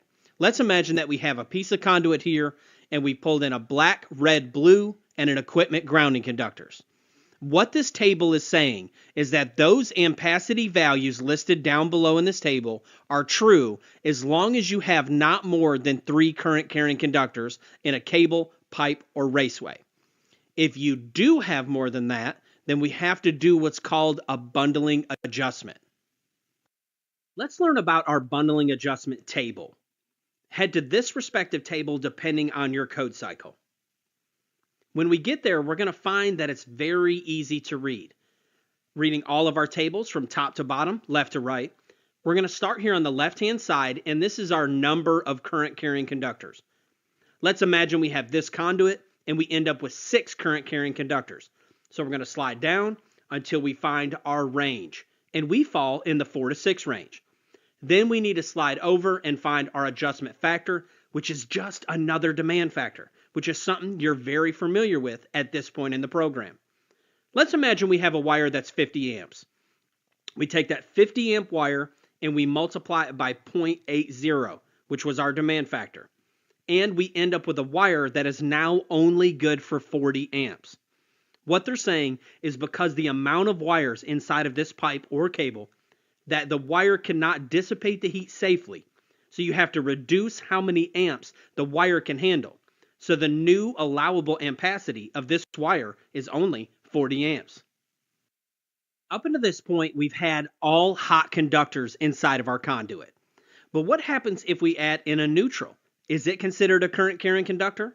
What about grounding conductors? Are they considered current carrying conductors? Well, let's learn how to count conductors now. Now let's learn about current carrying conductor counting, because we're only going to be counting the current carrying conductors. You may get a question on your exam that gives you the number of conductors. That's easy. You're going to go to the tables and do the math. But you may get a question on your exam that asks you in a scenario of wires, how many of them are current carrying conductors? The first one's easy. All ungrounded conductors. All of the hots are going to be considered current carrying conductors under normal circumstances. The second one is the neutral of a line to neutral load. meaning if we have a light bulb and it draws 1 amp on a 120 volt circuit, there's going to be 1 amp going in on the hot and there's going to be 1 amp flowing back on the neutral. So it is as well a current carrying conductor. Same thing with a 3-phase 4-wire neutral. We're not going to be dinking around trying to calculate the unbalanced load. We're just going to count it as a current carrying conductor. Then the 3-phase nonlinear neutral load. Nonlinear loads come from large fluorescent lighting or from large computer data centers. You're going to count its neutral as well. Grounding conductors, no, they do not count, and that's one of the easiest ones. You don't have to count those as a current carrying conductor. If we have no adjustment will be made if we have nipples that are 24 inches or less. Let's imagine we have a panel over here on the right-hand side. We put a panel on the left side. We want to run a short nipple that's 24 inches or less. This does not count in our bundling adjustment. Now let's talk about choosing from the right column. And this is the last step before we're actually able to start doing questions. Up until this point, we've always chosen, most of the time, from the 75-degree C column. Now, there'll be times that we choose from the 60, and this is where we start choosing from the 90. 99% of the time, you're going to choose from the 90 anytime that you're doing bundling adjustments or temperature corrections. We're going to choose from that 90-degree C column. We're getting ready to do practice questions, and you'll understand that more fully as we proceed. What is the allowable ampacity of a number 4 copper conductor with 9 current carrying conductors in a piece of 1-inch EMT?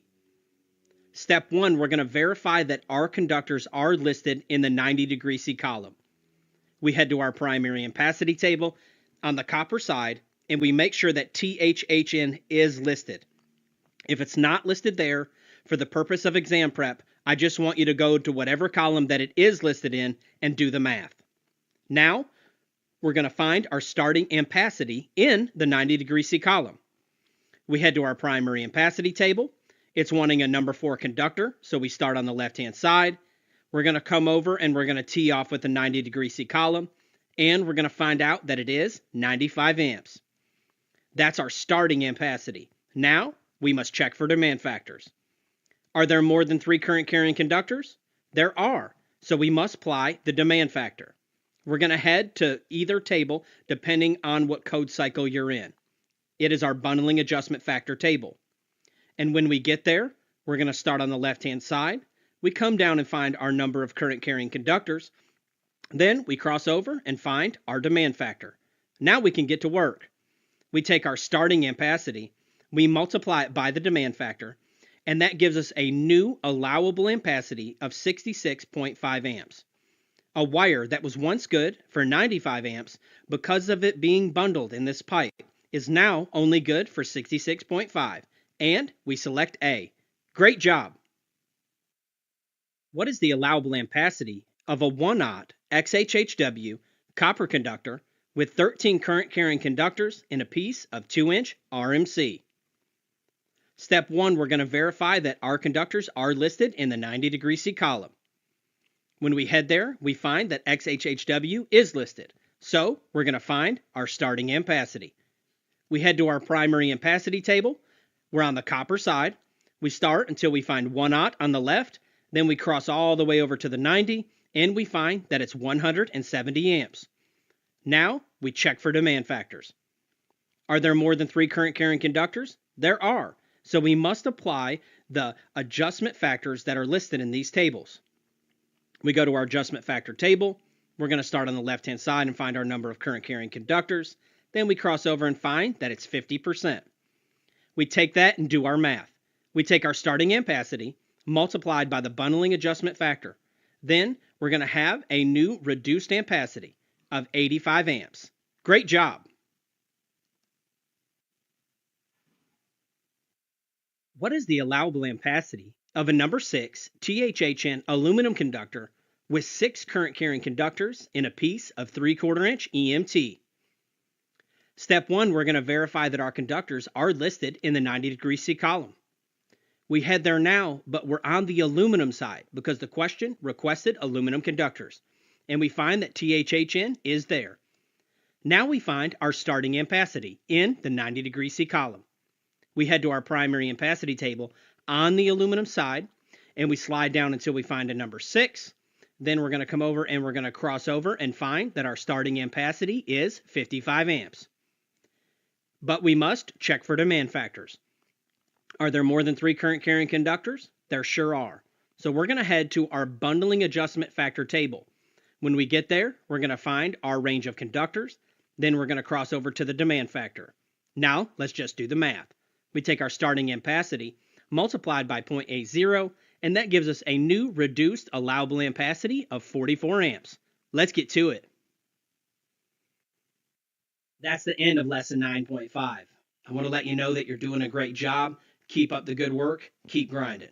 If you need anything from me, whether it's mentoring, coaching, or any way that I can help you in life or business, you can always just email me at electricalcodecoach@gmail.com or shoot me a call or a text at 423-895-3247. If you don't get me, leave a voicemail and shoot a text. I am the Electrical Code Coach, and my bargain is that these videos will add value to you, and you will in turn add value to others. Let's get to it. Hey everyone, welcome back. I am the Electrical Code Coach from electricalexamcoach.com, and this is lesson 9.6 in our video series. In our previous lesson, we learned all about bundling adjustments and how to derate them when wires are bundled inside of a pipe, cable, or raceway. In this lesson, we're going to be learning about ambient temperature corrections. It's very similar. We just pull from a different table, but it's the same style demand factor process that we've been doing this entire program. Ambient temperature corrections are like this. If wires are run in an extremely hot ambient temperature, it reduces how many amps the wire can handle safely. And let's not forget the basic definition of ampacity.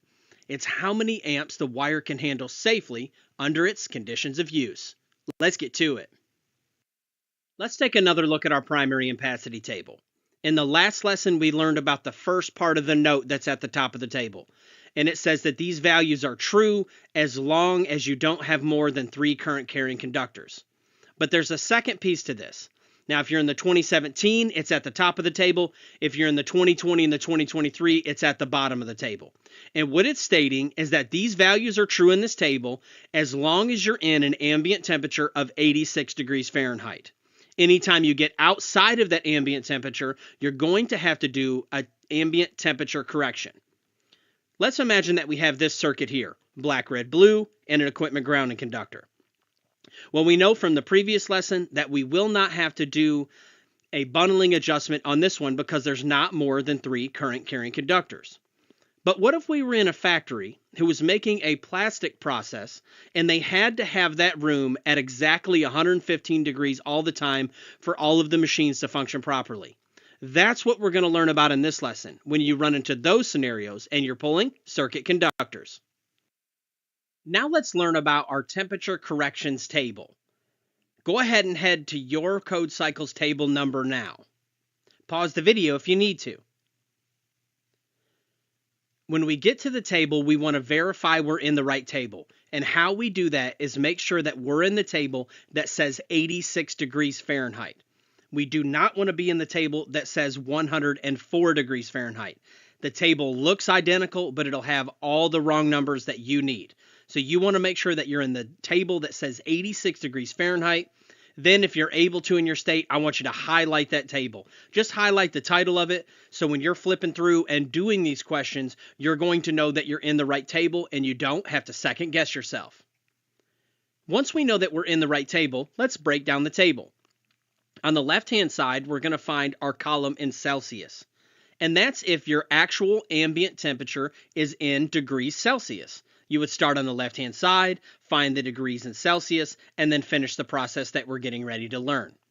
Across the top, you'll see a 60, 75, and 90 degree C column. And those correspond with the 60, 75, and 90 degree C columns of our starting ampacity table. Then on the right-hand side, you'll notice degrees Fahrenheit. And that's if your ambient temperature is listed in degrees Fahrenheit. Let me give you an example. Let's imagine that we have this circuit here with our black, red, blue in it. And we have our equipment grounding conductor. Then let's imagine we're in an ambient temperature of 115 degrees Fahrenheit. We would start on the right-hand side, and we would find 115 degrees. Then we would come over to the 90 degree C column and we would find our correction factor. And all it is another demand factor. And let's imagine that we had a wire that was 50 amps before we started. We found out that it was installed in an ambient temperature of 115 degrees. And we found out that our correction factor was 0.82. All we would have to do is take our starting ampacity, multiply it by 0.82, and we would end up with a new allowable ampacity of 41 amps. Great job! Let's talk about choosing from the right column. Just like with bundling adjustments, 99.9% of the time, we're going to be choosing from the 90 degree C column for our starting ampacity. And then we have to make sure that we choose from the 90 degree C column in our temperature corrections factor table. In the event of it not being listed there, we're likely going to choose from the 75 if it's listed there, but we have to make sure that we choose from the 75 over here as well. But that would be under very rare circumstances when you are in the testing center. But I just want you to know about it just in case. And one thing that I do want to mention at this point in the program is NM cable. NM cable is Romex, and it is actually allowed to be chosen from the 90 degree C column. Romex is just a trade name. They also have Southwire and other trade names. But in the code book, it's called NM cable. And for the purpose of bundling adjustments and temperature corrections, you're allowed to choose from the 90 degree C column when doing those calculations. What is the allowable ampacity of a THHW number 6 copper conductor with an ambient temperature of 142 degrees terminating to 75 degree C terminals? Step 1, we're going to verify that our conductors are listed in the 90 degree C column. We head there and look for THHW, and sure enough, it's right there. Now we're going to find our starting ampacity in the 90 degree C column. We head back to that table. We're going to start over here and find our number 6. Then we're going to cross over and find its ampacity in the 90 degree C. And in this case, it's 75. We're going to take our number 6 at 75. Now we're going to check for demand factors. Is the ambient temperature greater than 86 degrees Fahrenheit? It is, so there will be a demand factor. We're going to head to our respective table depending on our code cycle. And we're going to go find our correction factor.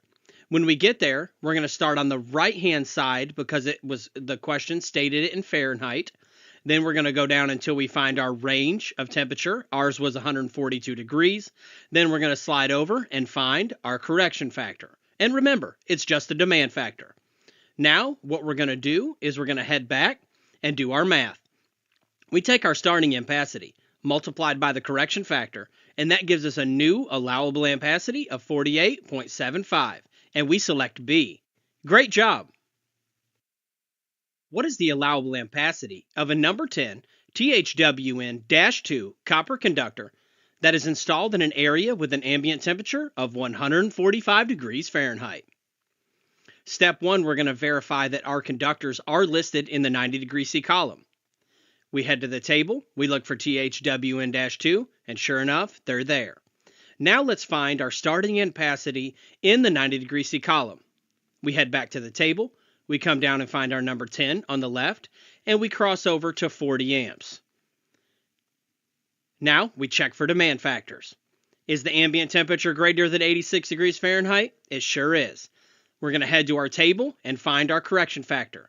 We're going to start on the right-hand side because it's Fahrenheit. We come down and find our range of temperature, which is 145, and we slide over and find our correction factor is 0.65. Now we go back and we take our starting ampacity multiplied by 0.65, and that gives us a new allowable ampacity of 26 amps, and we select D. What is the allowable ampacity of a 2-aught XHHW copper conductor that's installed in an area with an ambient temperature of 68 degrees Celsius? Step 1, we're going to verify that our conductors are listed in the 90 degree C column. When we head to the table, sure enough, they're there. Now let's find our starting ampacity. We're going to go to the table, start on the left-hand side. We're going to find 2-aught copper, then we're going to cross over and find 195 amps. Now we check for demand factors. Is the ambient temperature greater than 30 degrees Celsius? It sure is. So we know that there will be a demand factor. We head to our correction factor table, and in this time we're going to start on the left-hand side because it was listed in degrees Celsius. But we have to be careful to cross all the way back over to the 90 because that's the column that we chose from. And we find that our correction factor is 0.58. We take our starting ampacity, multiply it by the correction factor, and that gives us our new allowable ampacity of 113.1 amps, and we select A. Let's get to it. That's the end of lesson 9.6. You can head over to electricalexamcoach.com for practice questions and different variants of these type of questions. I am the Electrical Code Coach, and my bargain is that these videos will add value to you, and you will in turn add value to others. Let's get to it. Hey everyone, I hope you're enjoying this live session. I want to take a minute and thank you for joining us and show you a few products that we offer. We offer 400 questions in a digital quiz format for only $39.99. It'll give you the correct answer, the custom feedback, and the code reference when necessary. They're available 100% offline and you only pay one time. Then we have our 20 sets of digital flashcards for only $39.99. They work with you on the go across all your devices, and it's just a one-time fee. But if you really want your license, what I recommend is the Pro version. It comes with all of the videos explaining all the content. Then it comes with the flashcards and the quizzes all built into one. Now we sell two versions. We sell an online version and an offline version. Either one is only $99 each. Let me show you the offline version first. So the offline version comes as a USB. It has all the videos right there in line. Then it has the quizzes built in. And when you scroll down, you're going to see that you have the flashcards all in one set with all 10 lessons, the grind out quizzes, and then topical quizzes that go over specific topics. And each one of those has their own set of flashcards as well. Now, when we get to the online version, it's laid out a little bit different. The online version looks like this. It's more of a program that you work through. Same videos, same quizzes, same flashcards, but it's in a little bit different format. And one unique feature about the online that the offline doesn't have is that, like this question here. There is an actual video of me explaining the answer to that very question. So you do a question, you click feedback, and it has a video of me answering that question. That's something that we weren't able to offer on the USB in the same way. On the offline version, it's just one long video with a bunch of explanations, but it doesn't trigger inside of the custom feedback. It's only digital custom feedback on the offline version because of the limitations. Either way you go, I'm here to help you any way that I can. My bargain is that these videos will help add value to you, and you will in turn add value to others. Let's get to it. Now we're going to learn about sizing motor conductors. 430 is one of the largest articles in the code book, so I'm only going to show you what you're going to be testing on. When sizing normal motor conductors, you will use the motor FLC and not the FLA nameplate. FLC stands for full load current, and that's a value that we find inside the code book. The FLA nameplate rating is typically the amperage value that they've stamped on the motor's nameplate. Remember how we've learned previously that every piece of equipment has a nameplate, and it'll say things like what voltage the equipment is and what the amperage is. Well, on motors, they'll typically stamp an amperage, but that's the FLA. So when we're sizing normal motor conductors, we're actually going to use the FLC, and I'm getting ready to teach you how to find that value. We're going to find these values in table 430.248, and that's for single phase. It's on page 321 of the 2017 or page 332 of the 2020. I want you to head there now, pause the video if you need to, and we're getting ready to go over this table. I'll give you a little hint if you are able to tab your code book. There is a motor FLC tab that will take you right there. So the first thing that we do when we get to this table is we read the black bold heading. It says full load current in amperes for single phase alternating current motors. Great, I feel like we're in the right table. I would go ahead and take a moment, and if you can, and highlight that right there where it says full load current, and then highlight the word single phase. Okay? Highlight the word full load current and single phase. Now, continuing to read the table from top to bottom, left to right, using the black bold headings to navigate the table, we're going to start on the left-hand side. And if you notice there, you have your horsepower. That's going to be whatever the horsepower of the motor is. Now, across the top, all of those black bold headings are respective voltages. Okay? So, what you do is you go to your horsepower, and then you come over and you tee off with whatever voltage your motor or your question states. Okay? So, and one thing I want to know is that these are nominal voltages. So, although it says 115 at the top, it would also include 120. Although all the way at the end, it says 230 volts across the top of the black bold headings, you could still count 240 in that. These are nominal voltages. Another tip I want to give you is that even if the motor is a single-phase motor, but your question states 208 volts, you use whatever column your question states. Don't try to use reasoning and say, well, 208 is only three-phase. Whatever your question states, just do it that way. Now let's all head to table 430.250. That's for our three-phase motors. It's on page 322 of the 2017 and on page 333 of the 2020. And when we get there, it's going to be very similar. We always read the black bold heading. It says full load current for three-phase motors. I want you to highlight full load current and three-phase motors if you're allowed to highlight in your state. When we go to read this table, we're going to read it just the same. We start on the left-hand side. It's going to be our respective horsepower. And then coming across the top are our voltages. Again, I want to warn you, make sure that whatever the question states, you choose from that voltage. So even if it doesn't make sense, if they put 230 volts on a three-phase system, just do whatever the question states, okay? Don't try to change the reasoning there because it's very easy to do. So if the question stated a 7.5 horsepower motor on three-phase with 230 volts, you would go over and select an FLC of 22 amps, okay? And if it said a 7.5 horsepower motor for 208 volts, you would go over and tee off and find out that it has an FLC of 24.2 amps. Okay, now let's learn about some more ground rules for motors. You're going to multiply the FLC by 125%. Okay, they consider motors continuous duty. Remember how we learned about continuous load and continuous duty previously? Well, it's the same thing. They're assuming that all motors are continuous duty, except, remember this is the National Exception Code, okay? Except when you're dealing with these certain circumstances, okay? For conductors on motors that are under 1200 RPM, that are intermittent duty, multi-speed, or high torque, you're actually going to use the nameplate FLA current rating. And for each one of these, there's going to be individual rules that apply. I'm only going to teach you in our lesson the ones that you're probably going to be tested on. Okay? So, and I'm going to say this over and over in every slide so you don't have to worry about remembering that right now. If it's a normal motor conductor, you're going to multiply the FLC by 125%. If it's any one of these other motors, under 1200 RPM, intermittent duty, multi-speed, or high torque, and your question will say that in there. And I'm going to teach you how to watch for these red flags. You're actually going to use the FLA rating. Why the code book doesn't stick with FLC or FLA only, I don't know, and I wish they would simplify it. Also, one thing I want to note for motor conductors.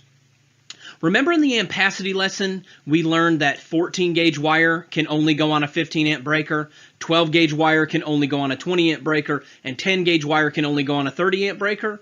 Well, with motors, these limitations do not apply. Those rules do not apply. So, now that we've set the ground rules, let's get to it. What size copper conductors would you select for a 3 horsepower, 208 volt, 3-phase motor that has an FLA nameplate rating of 9 amps terminating to 75 degree C terminals? One thing I want to note is that they're always going to put that FLA nameplate in there, rating in there to throw you off. So remember, when sizing normal motor conductors, you will use the FLC. For conductors on motors that are under 1200 RPM, intermittent duty, multi-speed, or high torque, you're going to use the nameplate FLA rating. For normal single motor conductors, you're going to multiply that FLC by 125%. So first we go find our FLC. We go to table 430.248 for single phase, and we go to 430.250 for 3-phase. Okay, so when we get to the table, we start on the left-hand side. So we look back at our question. What does it say? It says 3 horsepower. And then it also says 208 volts. So we start at 3 horsepower, we come over and we tee off with 208 volts, and we're going to find that that motor has an FLC of 10.6 amps. Now what we're going to do is take that 10.6 amps, we're going to multiply it by the 125%, 1.25. That's going to give us a new amp draw that we're going to size our wire by of 13.25 amps. Now we head to our primary ampacity table, being sure to select from the 75 degree C column because our terminals are 75 degrees. We're also selecting from a copper conductor. So we start, we go down, and we go on the 75 degree C side of the copper conductors until we find a conductor large enough to cover the known amp load. And in this case, it's 13.25 amps. And we're going to select A, 14 gauge. Great job. What size copper conductors would you select for a 5 horsepower, 208 volt, 3-phase motor that has an FLA nameplate rating of 15.2 amps, terminating to 75 degree C terminals? Remember, when sizing normal motor conductors, you will use the FLC. On these types of motors, you're always going to use the FLA. Also, for normal single motor conductors, you're going to multiply that FLC by 125%. First, we need to find our FLC. We're going to head to our respective table. In this case, it's 3-phase, so we're going to go to 430.250. And when we get to 430.250, starting on the left-hand side, we're going to come down and we're going to tee off with our voltage, which is 208 volts, and we're going to find that the motor FLC for this motor is 16.7 amps. Now we take that 16.7 amps, we multiply it by 1.25. That's going to give us a new amperage of 20.875 amps, okay, and we're going to round up to 21. Now we head to our primary ampacity table in the 75 degree C column.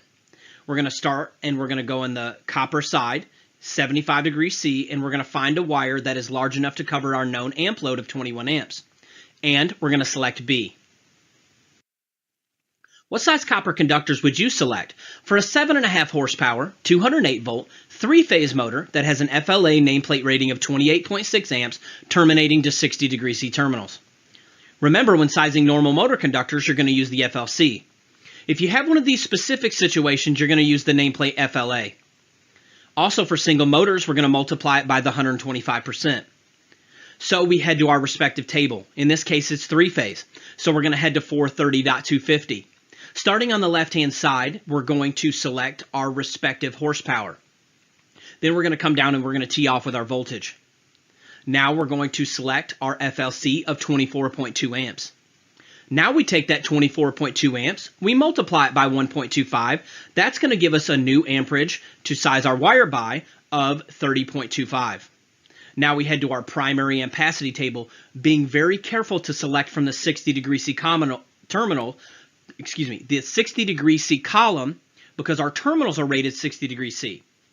And we're going to select C. Great job. What size copper conductors would you select for a 10 horsepower, 115 volt, single phase motor that has an FLA nameplate rating of 95 amps, terminating to 75 degree C terminals? Remember, when sizing normal motor conductors, you're going to use the FLC. When you have these motor situations, you're going to use the nameplate FLA. Also, for normal single motors, you're going to multiply the FLC by 125%. First, we're going to find our FLC. This case, it's single phase, so we're going to go to 430.248. Starting on the left-hand side, we're going to find our respective horsepower. Then we're going to come and tee off with our respective voltage. We're going to find that our FLC is 100 amps. Now we're going to take that 100 amps and we're going to multiply it by 125%. That's going to give us 125 amps. Now we head to our primary ampacity table in the 75 degree C column. In the copper side, we're going to go down and we're going to select a wire that will cover our known amp draw. In this case, 125 amps. And we're going to select D. Great job. What size copper conductors would you select for a 10 horsepower, 230 volt single phase motor that has an FLA nameplate rating of 47.5 amps, terminating to 75 degree C terminals? Remember, when sizing normal motor conductors, you're going to use the FLC. In these special conditions, you're going to use the nameplate FLA. Also, for normal single motor conductors, you're going to multiply that FLC by 125%. So first we go to our single phase table of 430.248. Starting on the left-hand side, we're going to choose our respective horsepower. Then we're going to come over and tee off with our voltage. Our FLC is 50 amps. Now we take that FLC, multiply it by 125%. That's going to give us 62.5 amps. Now we head to our primary ampacity table in the 75 degree C column. And we're going to select a 6-gauge wire. Great job. What size copper conductors would you select for a 10 horsepower, 230 volt single phase motor that has an FLA nameplate rating of 47.5 amps, terminating to 60 degree C terminals? Remember, when sizing normal motor conductors, we're going to use the FLC. For these motors, we're going to use the FLA. Also, we're going to do that 125% rule. In this case, we're dealing with single phase, so we're going to go to 430.248. Starting on the left-hand side of the table, we're going to come down and find our respective horsepower. Then we're going to come across the top to our respective voltage and tee off. We're going to find that our FLC is 50 amps. Now we're going to take that 50 amps, we're going to multiply it by 1.25. That's going to give us a new amp draw of 62.5 amps to size our wire by. Now we're going to head to our ampacity table, being sure to select from the 60 degree C column. In the copper side, in the 60 degree C column, we go down and we find a wire that will cover our known amp draw. And in this case, we're going to select a number 4. Great job. What size aluminum conductors would you select for a 10 horsepower, 115 volt single phase motor that has an FLA nameplate rating of 95 amps, terminating to 75 degree C terminals? We're going to use the motor FLC for normal motor conductors. Also, with these motors, we're going to use the FLA. For single motors, we're going to multiply the FLC by 125%. First, we find our FLC. In this case, it's single phase, so we go to 430.248. In that table, we find that we have an FLC of 100 amps. We take 100 multiplied by 1.25. That is going to give us 125 amps. Now we head to our primary ampacity table in the 75 degree C column, being sure to be on the aluminum side of the table. So we go down on the aluminum side and we find a conductor that will cover our known amp load. And we're going to select C. What size copper conductors would you select for 5 motors with FLCs of 24 amps, 13 amps, 13 amps, 10 amps, 9 amps, terminating to 60 degree C terminals? Now this one can look like a bear at face value, but once I explain it, it's not very complicated. Everyone head to 430.24. It's on page 303 of the 2017 and on page 314 of the 2020. We're going to go there and do some strategic highlighting. Pause the video now if you need to. Okay, so when we get to 430.24, we're going to read the black gold heading. It says several motors. Okay, so what we're dealing with is when we have more than one motor. I want you to highlight, first off, I want you to highlight in the black bold heading, just highlight the word several motors if you're allowed to highlight in your state, okay? Then go down to part 1 and highlight 125%, and then go down to part 2 and highlight some, and just highlight all of part 2, okay? So you're going to highlight the word 125% in part 1, and you're going to highlight all of part 2. So what this is stating, to simplify it for you, when you're dealing with multiple motors, you take the highest motor, so the highest FLC of all of them, and you multiply that FLC by 125%. Then you just add up all the other motors together and then total them back to the first one that you did the 125% on, and you take that number and go size your wire. Let's practice it on the next slide. All right, so the first thing that we do is we have to select our largest motor. And in this case, it's the 24 amp motor. So we take the largest motor and we multiply it by 125%. That gives us 30 amps. Now all we have to do is total the sum of all the other motors and then add it back to the first motor. So we take the rest of the motors and get that total. And in this case, it's 45. Now here's where we have to be careful to add back that first motor. So we take the 45 of the sum of the other motors, add back the first motor, and that's going to give us 75 amps. Now all we have to do is head to our primary ampacity table, being sure to use the 60 degree C column. Our conductors that they're asking for are copper. So we go down, what wire's good for 75 amps in the 60 degree C column? That's right, we're going to select D. Great job. What size copper conductors would you select for 4 motors with FLCs of 22 amps, 20 amps, 14 amps, and 10 amps, terminating to 75 degree C terminals? So the first thing we're going to do is take our largest motor and do the 125%. We take our largest motor, multiply it by 125%, and that gives us 27.5 amps. Now we take all the other motors and add them together. That gives us a total of 44. Now we take and add those two totals together, giving us a total of 71.5 amps. Now we head to our primary ampacity table, and we're going to select on the copper side in the 75° C column a wire that is large enough to cover our known load. And in this case, we're going to select A. Great job. What size copper conductors would you select for a single phase motor with a nameplate rating of 26 amps that will run a drawbridge for only 5 minutes at a time, terminating to 60° C lugs? So this is not a normal situation, is it? So that's what you learn to watch out for when sizing motor conductors. Is there anything different going on? And in this case there is, so we're going to slow down and figure it out. Everyone head to 430.22e. It's on page 302 of the 2017 and on page 313 of the 2020. There are provisions in the code book for when motors will only run for fixed or limited amount of times that you can have a reduced amp draw to size your wire by. Or sometimes it's actually an increased amp draw. So it's just really another demand factor. So everybody head there now. Pause the video now if you need to.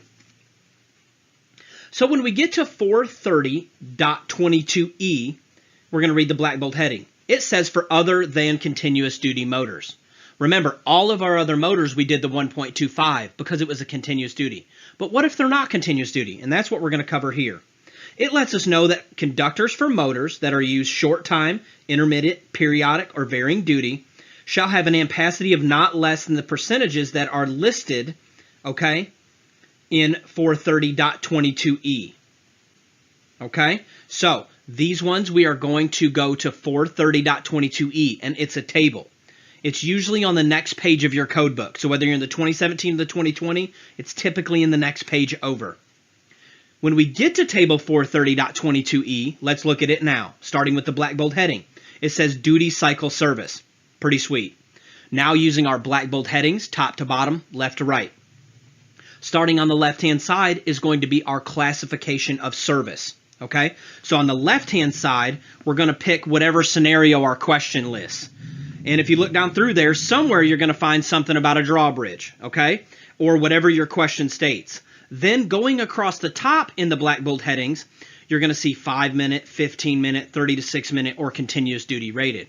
So with that being said, what you're going to do is start on the left-hand side and find your situation, then come across the top and tee off with your amount of time.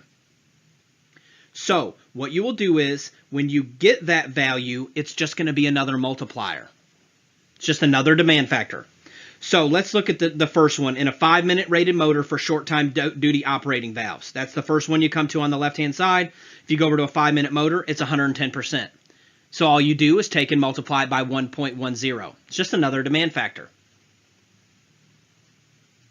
All right, so let's look at our question again and answer it. So in this case, we have a 26 amp draw. Remember, we don't use the FLCs on this type of question. You're going to use the nameplate rating. And we're going to have a drawbridge for 5 minutes. So we go to our table, 430.22e, starting on the left-hand side, and let's find something until it says the word drawbridge. Looking down, and if you look right there, in the middle section, it says drawbridges. Now we need to come over and tee off with our respective time. In this case, it's 5 minutes. So we find what type our motor is, then we slide over to our time limit, and we're going to find our multiplier, and we're going to take our amperage and multiply it by that demand factor. In this case, it's 85%. So we take our nameplate rating, multiplied it by 0.85, and that's going to give us 22.1 amps. Now we can head to our ampacity table and size a wire that can hold 22.1 amps, being sure to select from the 60° C column. So when we get there, we come on the copper side, 60° C, and let's find a wire that can cover our known load. And in this case, we're going to select C. Great job. What size copper conductors would you select for a 3-phase motor with a nameplate rating of 40 amps running some short-time duty operating valves that will only run for 15-minute intervals, terminating to 75° C lugs? One thing I want to note is that if you watched our video back in week 1 that teaches you how to make your own tabs, you should have made a tab for this table, okay? This is one of the tabs that we highly recommend making that are not in the Mike Holt tabs that we sell. So with that being said, you can use your tab for even faster reference to this table. So we see that there's something going on here, and we recognize that it's a duty cycle question. We're going to head to our demand factor table for duty cycles. It's 430.22e. Then starting on the left-hand side, we're going to look for our situation. In this case, it's short time duty operating valves. So when we find it, we come over and we tee off with our time, which is 15 minutes, and we're going to find a demand factor of 120%. Then we take our original 40 amps, multiply it by 1.20. Now we have 48 amps. Let's head to our ampacity table. Let's find a wire that will hold 48 amps in the 75° C of the copper side. And in this case, we're going to select D. Great job. Now we're going to learn about motor short circuit ground fault protection. There are two types of protection for a motor. One of them is called short circuit ground fault protection, and the other one is called overload protection. They are two separate things, and they've named them on purpose so you would know what rules to apply. So let's learn about what they both are, and that way we can rightly divide them. And all I want you to think about, so you don't overcomplicate it, is both of these protections are just breakers and fuses. Okay? And that was so hard for me to understand at the beginning, is that because you hear these two different types of protection and you can really get lost in the sauce. But all they are breakers and fuses. And I'm going to explain how a basic short circuit ground fault protection and motor overload setup would work now. Okay, so we have both the types of protection. Let's imagine that this is a motor. Next to the motor, there's a disconnect. And then feeding that disconnect, there's a panel. Okay, at the original panel is where you're going to put your short circuit ground fault protection. At the disconnect is where you're going to put your motor overload protection. The first protection, the short circuit ground fault protection, what do you think it protects against? That's right, short circuits and ground faults. Okay, the second protection, the motor overload protection, does exactly what it sounds like. It protects against overloads of the motors. And what that does is protects the motor windings, and the wire going from the disconnect to the motor. It's size smaller than the first protection. The first protection is if there is a true short circuit or a true ground fault. It's going to trip the breaker. That short circuit ground fault protection is always going to be a little bit larger on that motor, and that's going to allow for the inrush of current. The motor overload protection is going to be a little bit smaller, sometimes a lot smaller, and the reason is that is going to protect the internal parts of the motor. We don't want the motor itself burning up. Now let's learn how to size it. What size short circuit ground fault protection would you select for a 5 horsepower, 208 volt AC 3-phase motor terminating to 60° C terminals with a nameplate FLA rating of 26 amps using an inverse time breaker? You will never size short circuit ground fault protection from the nameplate or FLA rating. I will say this one time, that if the FLC is printed on the nameplate, you can use it, but it has to say FLC, okay? FLC, it's got to say full load current. You could use it if it happened to be there. But what we're going to do is like we normally do to find our FLC, and we're going to head to our FLC tables. So let's flip to our FLC tab. Using table 430.250 because it's a 3-phase motor, what is our FLC?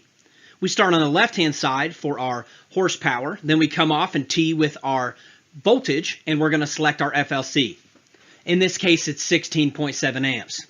Now we have to go check out a new table, okay? So everyone head to 430.52, page 308 in the 2017, and page 319 in the 2020. When we get there, the first thing that we do is we read our black bold heading. It says maximum rating or setting for motor, branch circuit, short circuit, ground fault protected devices. I feel like we're in the right place. Now on the left-hand side is going to be your type of motor, whether single phase or polyphase. Then across the top, you're going to notice different type of devices. There's a non-time delay fuse, a dual element fuse, an instantaneous trip breaker, and an inverse time breaker, which is the breakers that we normally use. So let's go ahead and answer our question. First, we find our motor in the motor column. We go down to polyphase. I want to let you know that that just means 3-phase. Now we come over and tee off with our type device. In this question, it was an inverse time breaker. Now what we do is we take that multiplier and do the math. We take our FLC, which is 16.7, we multiply it by 2.50. That is going to give us a new amperage to size our breaker by of 41.75. All right, so we took and we did our math. Now, do they make a 41.75 amp breaker? And the answer is no. I want you guys to know that with motor short circuit ground fault protection, you can use the next size up standard breaker. When we get to motor overload protection, you cannot. So with short circuit ground fault protection, you can use the next size up breaker. So we head to table 240.6a and we check and we find a breaker that is the next size up from 41.75 amps. And in this case, it's going to be B. What size short circuit ground fault protective device would you select for a 7.5 horsepower, 115 volt AC single phase motor terminating to 75 degree C terminals with a nameplate FLA rating of 71 amps using a dual element fuse? Now, we never size short circuit ground fault protective from the nameplate or FLA rating. We're going to use the FLC. So we go and we find out what our FLC is. Now we head to table 430.248. What is our FLC? We start on the left-hand side, find our horsepower, come across to our voltage, and we're going to find that our FLC is 80 amps. Now we head to 430.52 and find our multiplier. Starting on the left-hand side and finding our motor, we come over and we tee off with our type of device. Then we're going to find that it's 175% for dual element fuses. Remember, this is just another demand factor. So we take 80 multiplied by 1.75. That's going to give us 140 amps. Now we head over to 240.6a and select the next size up. And in this case, it's going to be B. What size motor short circuit ground fault protective device would you select for a 7.5 horsepower, 208 volt, 3-phase motor terminating to 60 degree C terminals with a nameplate FLA rating of 26 amps using a dual element fuse? We will never size short circuit ground fault protection from the nameplate or FLA rating. First thing we do is we find our FLC. Now we head to table 430.250. What is our FLC? Starting on the left with horsepower, coming over to the voltage, we find that our FLC is 24.2 amps. Now we head to table 430.250 and find our multiplier. Starting on the left for polyphase and then coming over to our type of device, we're going to find that it's 175%. We take our FLC, multiply by 1.75. That's going to give us 42.35. Now we head to table 240.6a and select the next size up. And we select B. What size short circuit ground fault protection would you select for a 5 horsepower, 115 volt AC single phase motor terminating to 75 degree C terminals with a nameplate FLA rating of 60 amps using an instantaneous trip breaker? And I love this one here. You're going to think it's hilarious. So we never size normal short circuit ground fault protection from the nameplate or FLA rating. First thing that we do is find out what our FLC is. We head to table 430.248. What is our FLC? Starting on the left-hand side with our horsepower, coming across to our voltage, we're going to find that the FLC is 56 amps. Now we head to table 430.52 and find our multiplier, starting on the left-hand side, finding single phase, then coming across to the type of device. In this case, we're going to find that our multiplier is 800%. So we take our FLC, we multiply it by 800. And we take 56 multiplied by 8, and that's going to give us 448 amps to size our device by. Now we're going to head to table 240.6a. We're going to select the next size up, and we're going to select a 450 amp overcurrent device. Now, just for fun, we're going to take this same question and we're going to size the conductors, okay, and show you how outrageous this is. So we size the conductors like this. We would take that 56 amp FLC, multiply it by 125%. That's going to give us 70 amps. Now we head to our primary ampacity table. We size the wire. It's going to be a number 4. So legally in this situation, you could put it on number 4 wire on a 450 amp breaker. Okay, now that would be the original breaker that you did back at the original panel. You would still have overload protection, but still, it's just outrageous to think that you could put number 4 wire on a 450 amp breaker. Now we're going to learn about motor overload protection. What size overload protection would you select for a 5 horsepower, 120 volt single phase motor terminating to 75 degree C terminals with a nameplate current rating of 54 amps? We always size normal motor overload protection from the nameplate FLA current rating, not the FLC that are listed in those tables. Let's all turn over to page 304 in the 2017 and page 315 in the 2020. All right, when we get to 430.32a, it states that for motors that are more than 1 horsepower shall be protected against overload protection by one of the following means, and it lists A1 through A4. We're only going to be dealing with part A1. It says separate overload device. A separate overload device that is responsive to motor current. This device shall be selected to trip at no more than the following settings. So the only things that we have to focus on here are these 3 things that are listed right under there. Motors that are marked with a service factor of 1.15 or greater. And if you look all the way over to the right-hand side, it said that it has a demand factor of 125%. The next one says motors that are marked with a temperature rise of 40 degrees C or less. That's at 125%. And then all other motors, and they only require 115%. So a way to simplify it, if your motor is not marked with a service factor of 1.15 or greater, or a temperature rise of 40 degrees C or less, it's going to fall under the all motors category, and your demand factor is only 115%. So let's look at our question again. There's no service factor listed and there's no temperature rise listed. So it will fall under all other motors. So we just multiply. We take our FLA, which was 54 amps, multiplied by 1.15. That's going to give us a new total of 62.1. Now, do they make a 62.1 amp breaker or fuse? No, they don't. So the question is, can we use the next size up? And the answer is no. With motor overloads, you are not allowed to use the next size up. So just remember, short circuit ground fault protection, everything's normal, we can use the next size up. When sizing motor overloads, however, you have to use the next size down.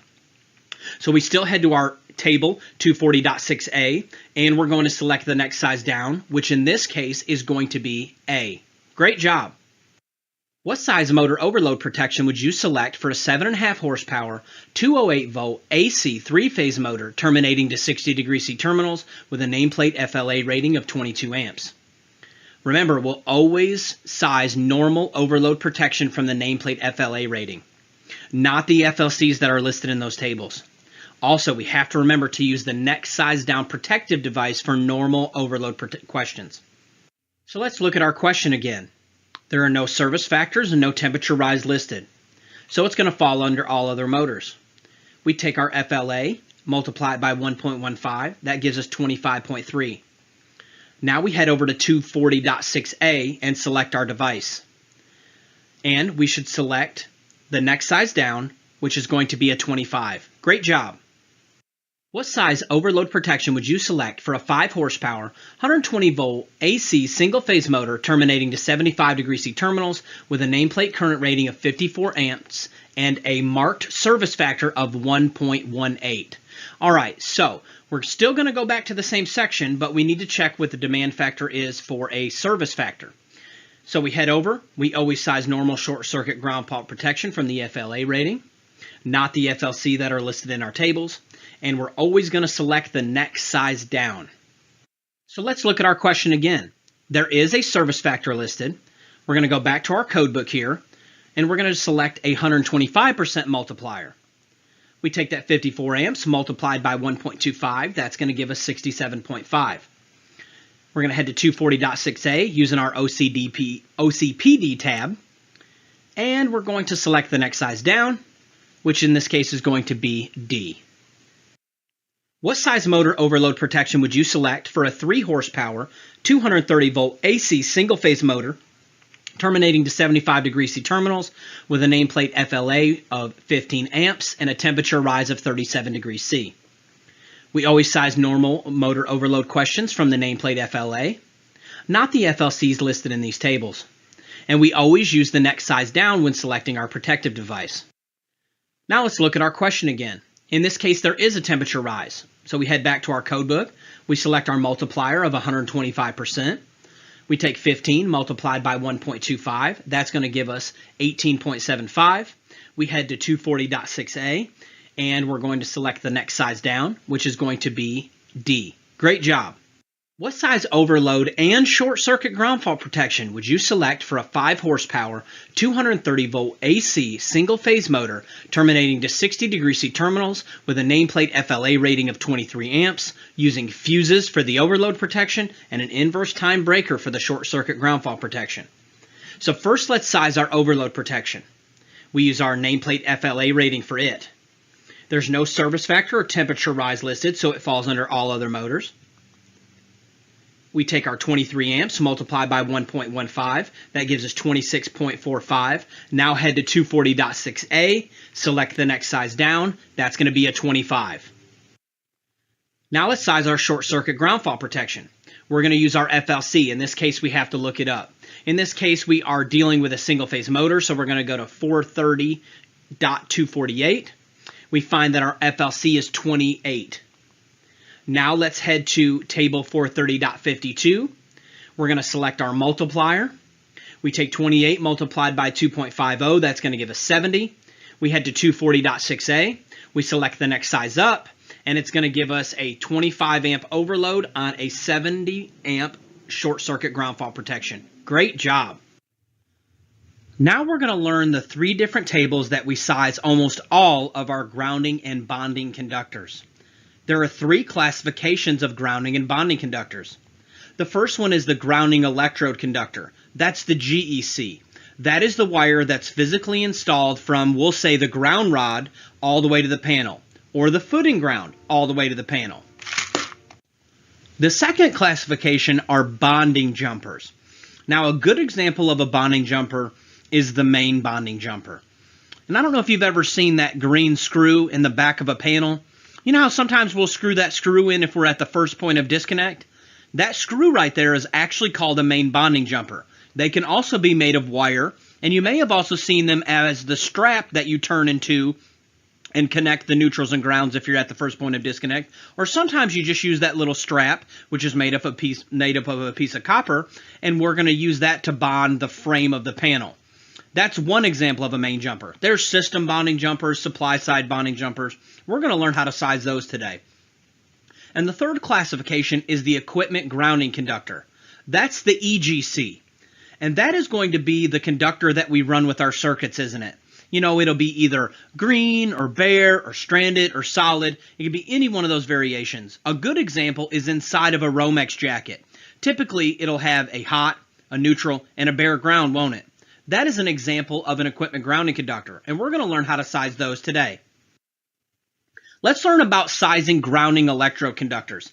Everyone head to table 250.66. It's on page 116 of the 2017 and on page 123 of the 2020.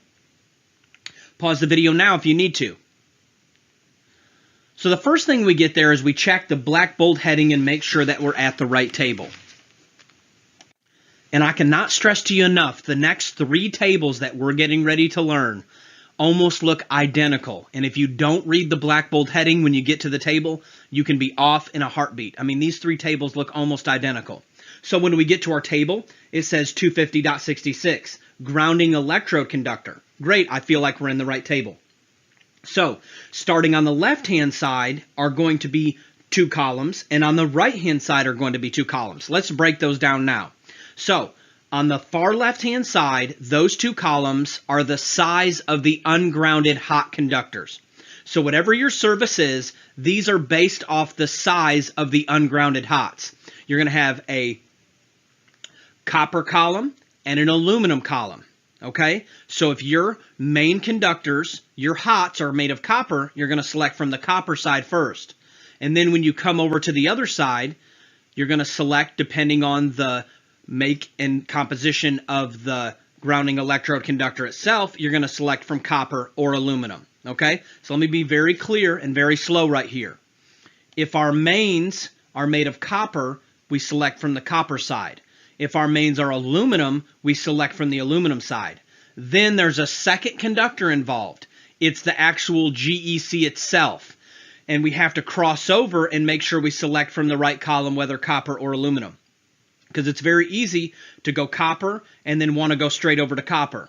But whatever your real world scenario or whatever your question states, you have to be very diligent to select from the respective column here and then jump over and select from the proper column here. But we're going to do a bunch of practice questions and you'll be a pro by the end of it. Now let's all flip back one page. Okay? Flip back one page to Article 250.66. Okay? And we're going to do a little bit of highlighting. So we flip back one page and we're going to start at the beginning of 250.66, the actual article. Okay? And if you read the black bold heading, it says size of alternating current grounding electrode conductors. We're going to do some very strategic highlighting here if you're allowed to do highlighting in your state. So right underneath it at Part A, I want you to highlight in the black bold heading the word rod, pipe, or plate. Rod, pipe, or plate. I want you to highlight that. Then I want you to go down to the bottom of that paragraph, and I want you to only highlight 6 AWG copper. 6 AWG copper. Highlight that. And we're done here. Now let's go to Part B. And I want you to highlight the word concrete encased electrode in the black bold heading of Part B. Then when you're done with that, I want you to go down to the bottom of that paragraph and highlight 4 AWG copper. Then we're going to go to Part C. And I want you to highlight the word ground ring.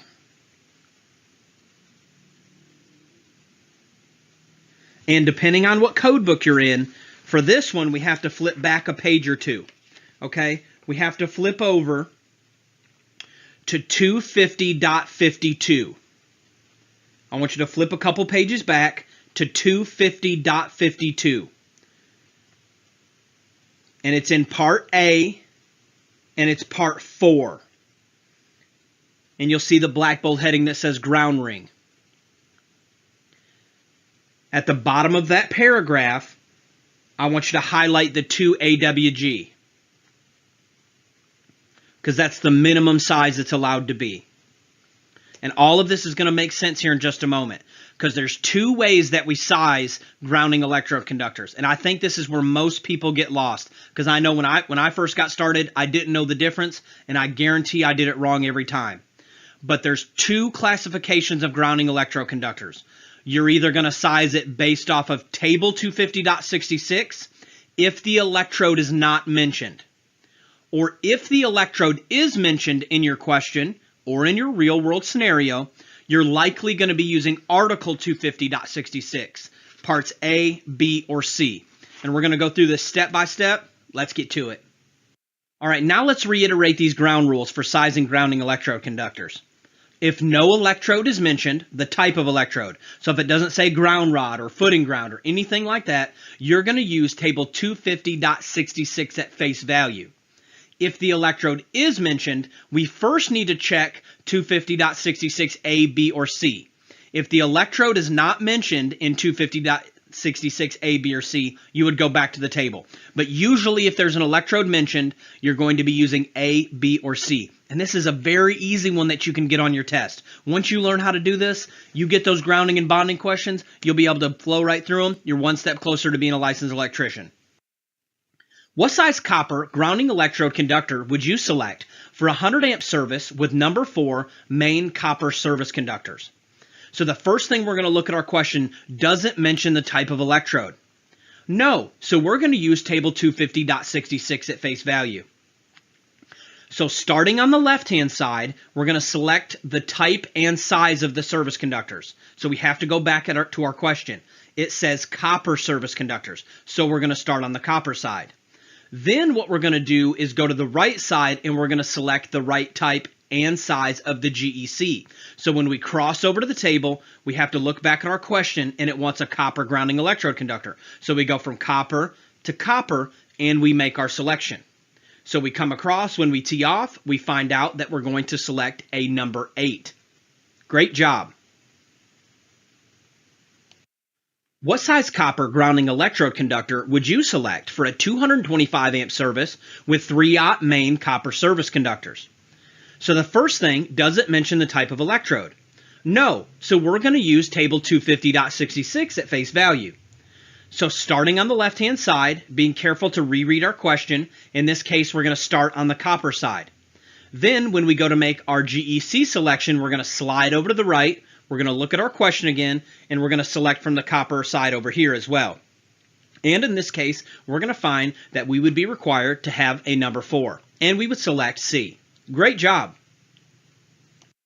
What size copper grounding electrode conductor would you select for a 400 amp service with 400 kc mil main copper service conductors? First thing, does it mention our type of electrode? No, so we're going to use table 250.66 at face value. Starting on the left-hand side, selecting the type and size of our service conductors, and in this case it's copper. Then when we cross over, we're also going to be selecting from the copper side, and we're going to select a 1/0 D. Great job!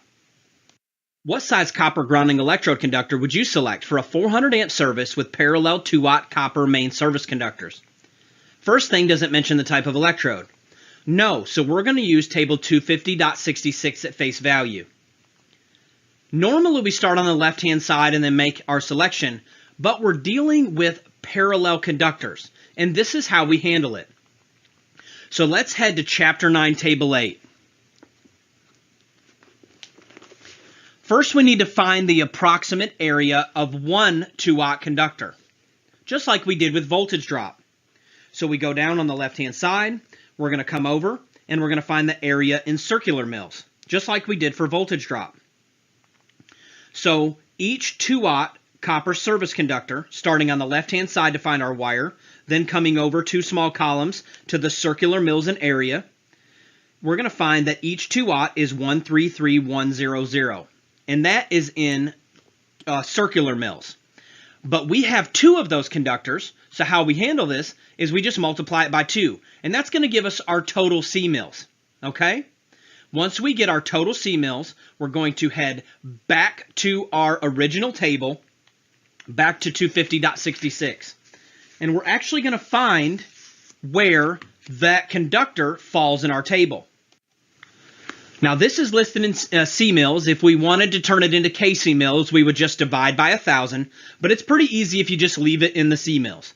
So starting on the left-hand side, that is now the size of your service conductor. We've converted it to just one conductor. We found the area of one of the parallels, multiplied it by 2, and now we're just treating it as one large conductor. So we go down through here and we find where 266,200 C mils falls. And in our case, it's going to fall in the 3/0, but not over 350. Because remember, this table's listed in kc mil, so that would equal 350,000 C mils. So it falls right there in the 3/0 to 350 section. So what we do is we go over, now we have to be careful again, our question wanted copper and copper. So we make our selection, and we're going to select a number 2. What size copper grounding electrode conductor would you select for a 200 amp service with 2/0 main copper service conductors with a ground rod as the grounding electrode? First thing, does it mention our type of electrode? It does, so we may not be using table 250.66 at face value. Let's head back to 250.66, reading the black bold heading using our keywords.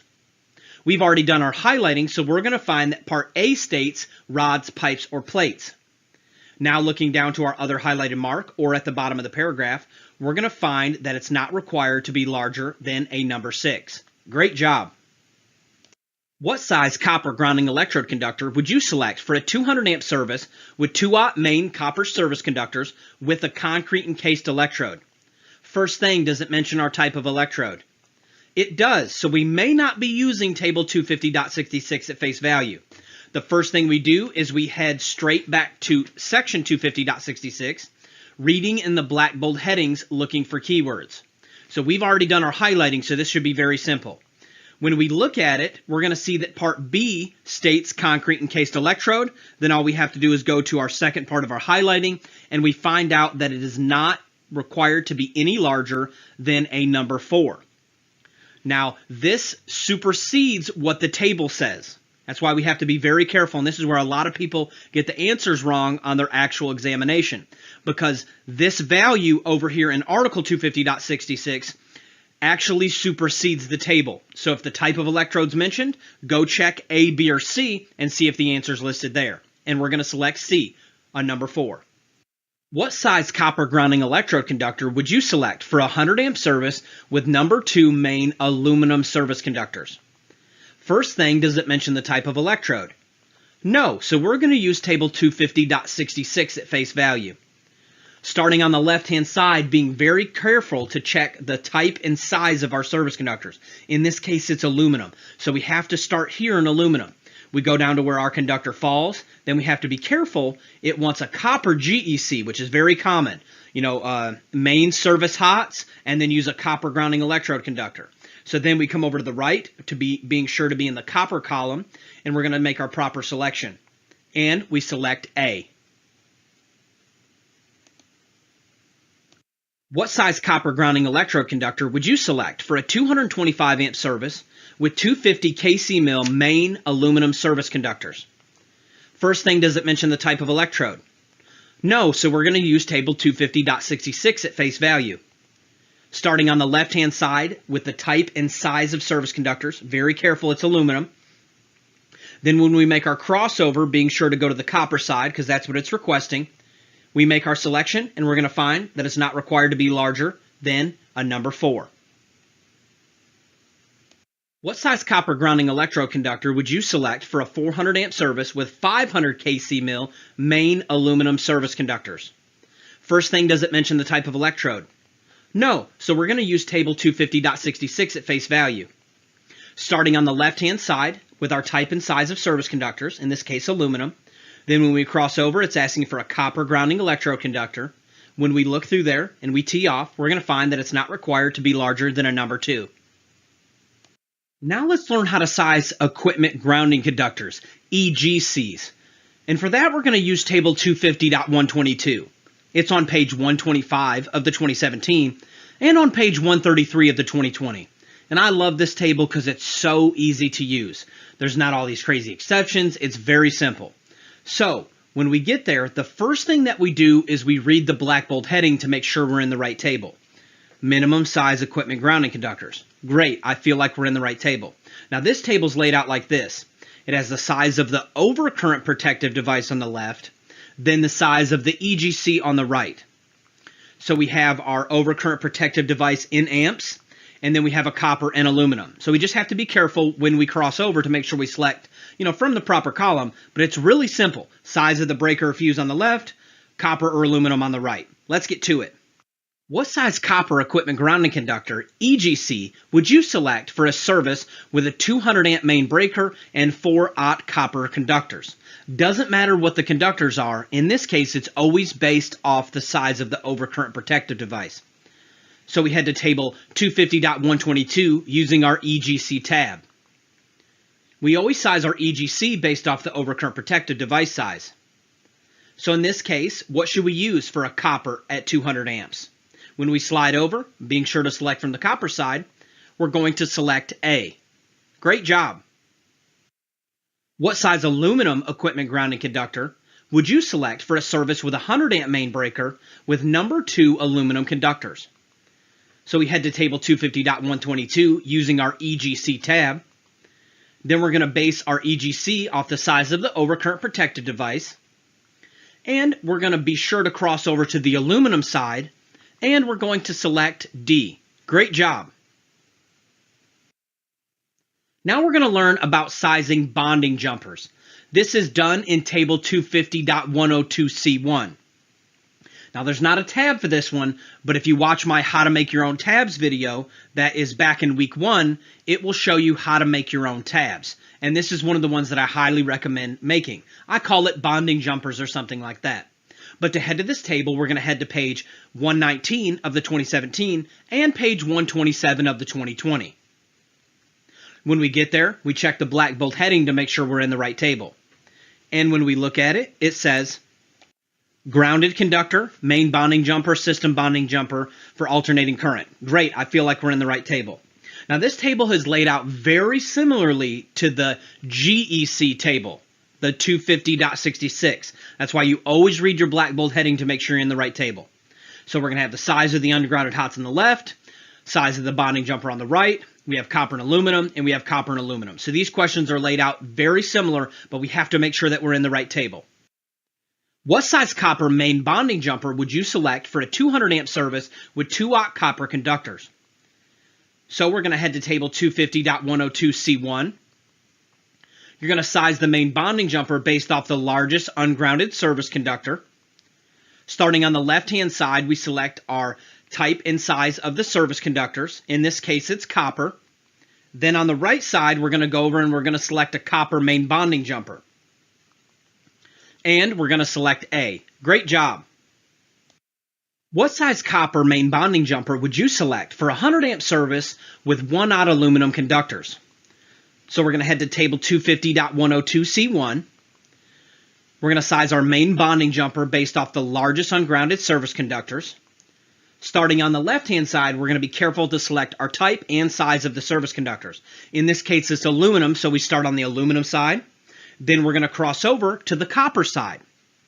And we're going to be careful to select C. Now let's learn about burial depth of conduit. What is the minimum cover requirement for a piece of rigid metal conduit that passes under a driveway of a one-family dwelling unit? When dealing with most burial depth questions, you're going to be using table 300.5. It's on page 137 of the 2017 and on page 143 of the 2020. So let's go ahead and create a tab and call it pipe depth, okay, or burial depth. However you like to name it, you can create your own tab if you watch my video on how to create them, and you can create your own tab for this. It makes it easier. So let's go ahead and look at the table together. So the first thing that we do is we check the black bold heading. It says minimum cover requirements of 0 to 1,000 volts. I feel like we're doing good. With that being said, on the left-hand side is going to be our location type. So you have to be careful to see if your question states a specific type. In our question, it says one family dwelling. Okay, so that makes it easier. Also, we're dealing with a driveway. I do want to note, if your area is not mentioned specifically in the lower part of this table, the first one that you come to there on the left-hand side says all locations specified, or excuse me, not specified below. So if your location is not specifically specified below, you're literally going to use the catch-all area that says all locations not specified below, and then come over and tee off with the respective depth. Now going across the top, looking at the black bold headings, you see column 1. It's for direct burial cables or conductors. Column 2 is for rigid metal conduit or intermediate metal conduit. Column 3 is for non-metallic raceways, okay, like PVC. Column 4 is a very special column for 120 volt circuits with GFCI protection, okay, and also column 5 is going to be if you're dealing with low voltage or landscape type lighting, okay? With that being said, what you can do is use this table. You just very carefully pick apart your question, and then you look and see if your specific area is listed on the left, and then come over and tee off with the type of conduit that you're using. So how deep should ours be? So we start on the left, and we look, and under 1 and 2 family dwelling unit driveways, now we're going to come over and we're going to tee off with rigid metal conduit, which is column 2. We're always going to be using the inches in the United States, and we're going to find out that it's not required to be deeper than 18 inches. Now that's to the top of the pipe. So from the top of the pipe to grade, whatever the finished grade is, it is allowed to be not less than 18 inches deep. What is the minimum cover requirement for a piece of PVC that passes under a parking lot in Johnson City, Tennessee? So the first thing we do is we use our pipe depth tab. We're going to select our location on the left. And if we come here, we're going to find that there is a under streets, highways, roads, driveways, and parking lots. Okay, and those driveways specified in this one are not your 1 and 2 family dwelling units that are down below. These are just general driveways going to other places. But in this case, we're going to use that one because it also lists parking lots. Then we come over and we tee off with non-metallic raceway, which is going to be our PVCs. And we're going to find that it is required to be not less than 24 inches. And we're going to select C. Now we're going to cover one more quick thing. Classified locations is a very deep section, but you can mainly use your keyword and index process to find every one of those type questions. But I'm going to let you highlight right now some things that are very common in tests and can give you some pretty quick answers if you highlight it correctly. So every test that I've ever taken has had a classified location question test. And it's really just a lookup question, but I'm going to give you guys an edge on it, okay? So everyone close your code book. And let's use the Class 1 Location tab to flip to 501.1. When we get to 501.1, there's something that I want you to highlight in this paragraph. I want you to highlight at the bottom of the paragraph of 501.1, I want you to highlight flammable gases or vapors or flammable liquids. Highlight just that right there. Flammable gases or vapors or flammable liquids. Now everyone flip to page 364 in the 2017 and page 378 in the 2020. And I want you to head and highlight to 502.1.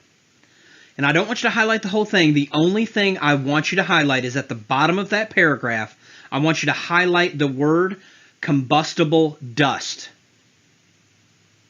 Highlight the word combustible dust. Then when you're done with that, I want you to flip to page 369 of the 2017 and page 383 of the 2020. And at the bottom of that paragraph of 503.1, I want you to highlight the words ignitable fibers / flyings. Ignitable fibers / flyings. And these are very common questions on an exam. Also, I go ahead and make a tab for each one of these, and I show you how to do that in my how to highlight your code, how to tab your codebook video. That way, if I have any of these keywords, I can flip right to it. What article in the codebook would you use when wiring in a location where fired or explosion hazards may exist due to combustible dust? Now, when you see something like this is when you get excited, but you slow down. You know, you're in the testing center, you see the question, you're like, I know this, I can do this, but you slow down and make sure you make the right selection. How I do it is I usually go to our first tab in order. The first one is the Class 1 location. Go ahead and read it. Does it say anything about combustible dust? No, it doesn't. So now I'm going to flip to the second tab, okay, which is going to be a 502 section. And let's read it. Does it give us what we want? It gives us exactly what we need. And we're going to select B. Great job. All right, y'all, congratulations. You have completed the 301 Electrical Code Coach Training Program. I'm so proud of you, and I'm so excited for you. First off, I want to thank you. I want to thank you for all your hard work, the late nights, the long days, grinding early in the morning, whatever it took to finish the program. I'm super excited for your future, and I want to thank you for allowing me to be a part of it. Second, I want to let you know that I'm here to help you in any way that I can. I'm here to help you in life. I'm here to help you in business. Here to help you get your license. Here to help you if you get in trouble out in the field. If I don't know the answer, I probably know someone who does. I'm available all the time by email at electricalcodecoach@gmail.com. You may have to try multiple ways to get a hold of me. The Gmail is probably the best way, but if you don't hear a response, send another email. You are never a bother to me. This is what I do. This is my life. I'm here to help you get to the next level and higher and higher. Finally, I want to challenge you. You've been given a unique set of skills and connections, skills that I don't have, connections that I don't have. I want you to use those connections and those skills to help someone else. Listen, there are a million takers out there, and we are full to the brim of bad electricians. So I want you to be a giver. I want you to help others, and I want you to watch what it does for you, and I want you to strive for excellence in your work. My bargain is that I can invest in you, and you can invest in someone else, and it can be value multiplied.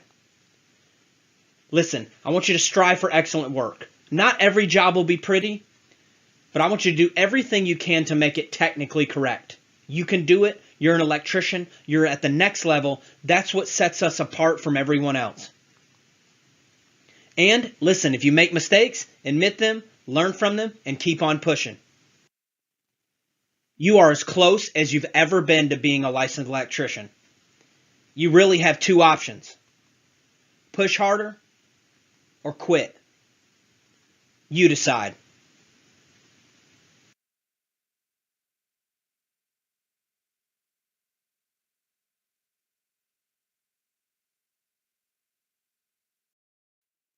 Hey everyone, welcome back. I am the Electrical Code Coach from electricalexamcoach.com. And this is lesson 1.1 in our video series. And in this lesson, we're going to do a short introduction. We're going to teach you about the course layout and show you how to use the course. Let's get to it.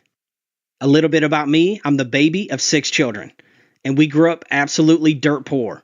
I wouldn't trade anything for it now. It's a large portion of who I am today and why I am so hungry. But I attribute all of my success to the 3 G's: God, grit, and grind. And we hope to pass some of those along to you. I've got 4 children of my own, and they are my reasons, or they're some of them. And we want to help you find your reasons, because you're going to need to know why you're doing this. Why are you getting your license? Why are you getting your certification? Because when work's hard and the boss is yelling at you and you're still wanting to study and you're tired and you've got football practice or whatever it is with the kids, you're going to need those reasons to push you through this program when times get hard and you still need to study. I've got 18 licenses and certifications, international, multi-state, federal licenses. I also sit on 7 boards: colleges, cities, international organizations, blah, blah, blah, blah, blah. We're not going to tell you any more about me in this program. This program is going to be all about you. So if you're looking for a program where I tell a lot of stories or fill you with a bunch of fluff, this program is not for you. We're into system after system, process after process. We just want to see you win. The only thing that you need to know about me is that I care. People don't care how much you know until they know how much you care. I'm getting ready to teach you a ton of things and blow this NEC book out of the water for you. But if you don't know how much I care about you, about your family, why I'm doing this, I want to see you win. Listen, I've dedicated my life to it. You can shoot me a call or a text anytime. I get back as quickly as I can. You also can shoot me an email and I will respond. My life is dedicated to helping you become everything that you can be in life and in the electrical industry. So before we move on in this program, I need you to understand and know just how much I care. Now let's learn about the course layout. We're going to teach you about the keyword and index process and how to look up questions in the book. We're going to teach you about load calculations, and we load them at the front end of the program because inside there, we're teaching you a lot of little processes that will serve you throughout the program, like what a demand factor is. We're going to teach you about box fill, pipe fill, voltage drop, motor calculations and sizing motor overloads, and motor short circuit ground fault protective devices. We're going to teach you about classified locations, transformers, sizing grounding and bonding conductors, OSHA, NFPA 70E, and business and law strategies. We're going to teach you a lot of other things along the way. Some of them we teach you in videos, and some of it we teach you inside of the quizzes. Some of them you're going to commit to memory, and a lot of them you're going to commit to memory the process on how to get the answer. Now let's learn about the website and how to use it. You can do it on your smartphone, computer, or tablet. One thing you'll notice right away is we have one price for all access, all cycles. So you don't have to worry about what level you have. Once you decide whether you want to do monthly, 3-month, 1 year, or even lifetime, it unlocks the entire website. You can see membership options at this link. Once you get the pro version, you can click on this link to continue the program, or you can come up here to this pro version link. Once you open the pro version, you're going to notice that it's very simple. We do not have a lot of distractions or bells and whistles or fluff content that you don't need for your exam. If you're in the 2017-2020, you're just going to keep scrolling down. If you're in the 2023, you're going to click here and it's going to take you to the same interface with a few different lessons that make it 2023 compatible. After you do lesson 1, you're going to click on lesson 2. When you get to lesson 2, you'll notice that you have the videos and the quiz. Always do the videos first. Once we scroll down and find our videos, you're going to do them in order from top to bottom, and we're going to watch them right here in the player. One beautiful thing about our program is you can do it full screen. You also can do something that no other program offers that I know of. You can download these videos for offline access. That is included in your pro version membership. Once you get through with all of these videos, you're going to come down here and take the lesson 2 quiz. Once you start the Lesson 2 quiz, you're going to select an answer and click the check button.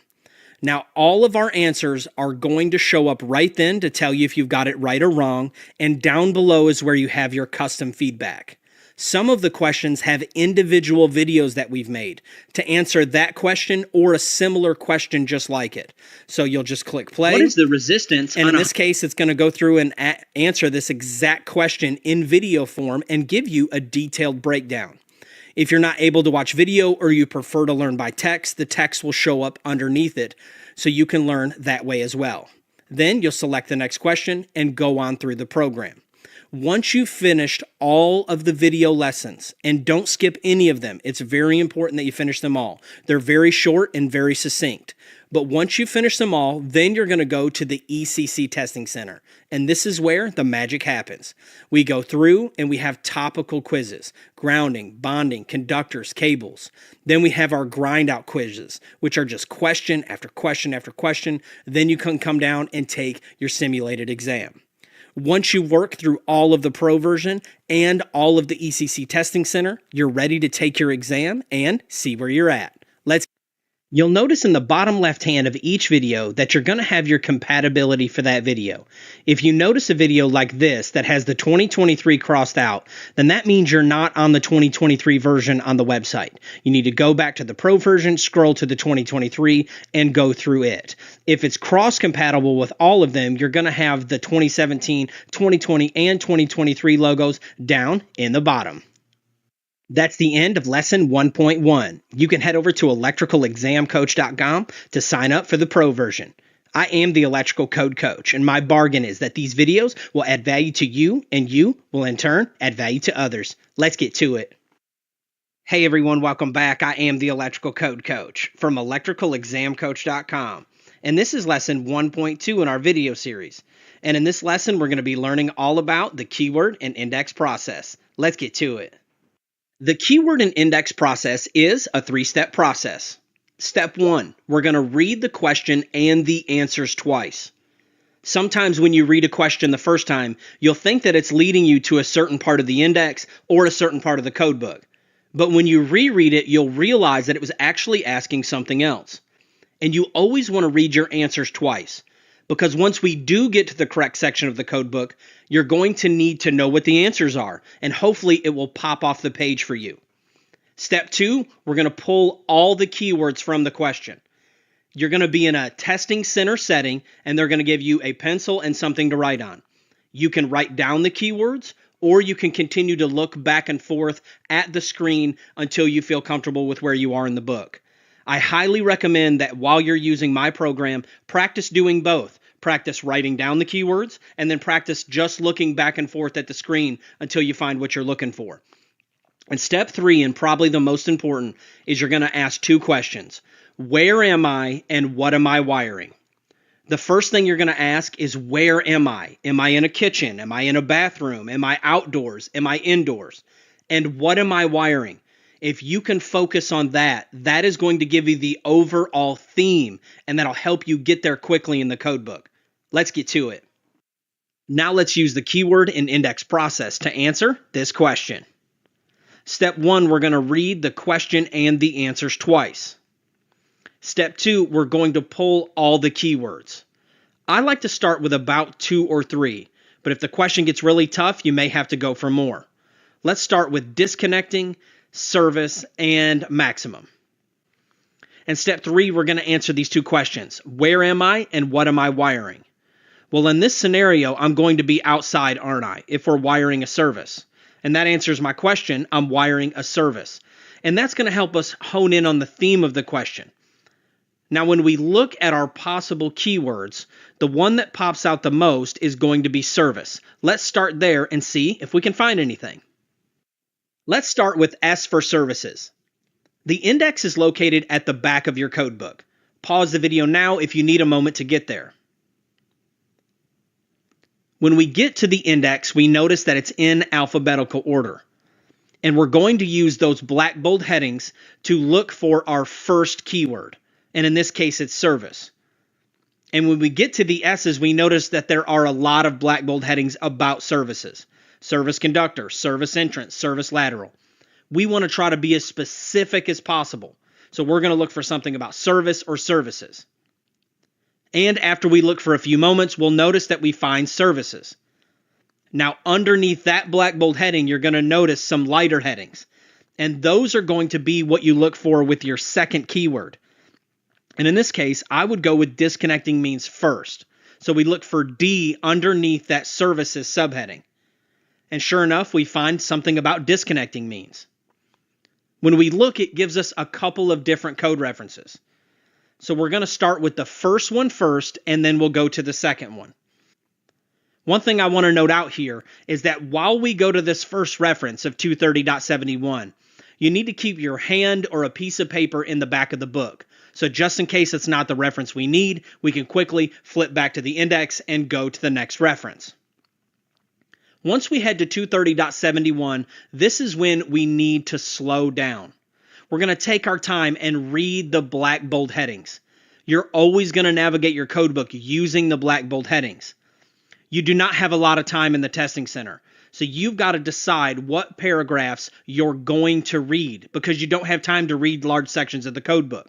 So we're going to use keywords and the black bold headings to decide whether or not we're going to invest reading about this topic. And sure enough, when we get there, we notice that the black bold heading says maximum number of disconnects. We have multiple keywords here, so we're really going to slow down. And we're going to take our time and hone in on this. If you're in the 2017, when you read that paragraph there, you'll find your answer in the very first paragraph. If you're in the 2020 or the 2023, you're going to notice that you're going to have to go to the next black bold heading, and it has more keywords, and you'll find your answer inside of that paragraph. If you think you're in the right section of the code book, take a minute, read the page before, read the page after, looking at the black bold headings to find out and decide which paragraphs you want to read. And in this case, we find our answer and select D. Great job. Let's run the replay on this question and learn a few more things before we move on. And the first one is right here in the 4 possible choices. You'll notice that the 4 choices were listed in the numerical digits. But the actual answer was spelled out, wasn't it? S-I-X. And the test makers know that. They'll add things like that in there because they know that you're reading large pages trying to find digits and see if it's the right digits. So they will actually spell the words out or vice versa. That's why we're learning the keyword and index process to decide what paragraphs we're going to take the time and read and which ones we're going to move on from. The second thing we noticed was the importance of reading that question twice. Because once we got to the black bold headings, we noticed another one of our keywords jump out from the question. The more familiar we are with that question, the more we're going to be able to be concise in deciding of whether or not we are going to read that paragraph. And finally, in step 3, when we answered the questions, where am I and what am I wiring? We decided that we were wiring a service. And this is going to help you as you continue to grow in the program. Because when you get multiple possible choices, you'll start learning the articles. Well, Article 230 is all about services, and Article 250 is all about grounding, which doesn't have anything to do with my question. So the obvious choice here would have been to go to Article 230. And this is really going to be helpful. In this case, they only have 2, but sometimes they have 3, 4, or 5 possible codes that it could be in. And you're going to get faster and sharper. I know you can do it. That's the end of lesson 1.2. And before you go on to the next lesson, I want you to think about the reasons that you're doing this. Are you doing it for your family? Are you doing it for your career? Are you doing it to level up in your professionalism? It's going to be those reasons that keep you moving when things get hard. Let's get to it. Hey everyone, welcome back. I am the Electrical Code Coach from electricalexamcoach.com. And this is lesson 1.3 in our video series. And in this lesson, we're going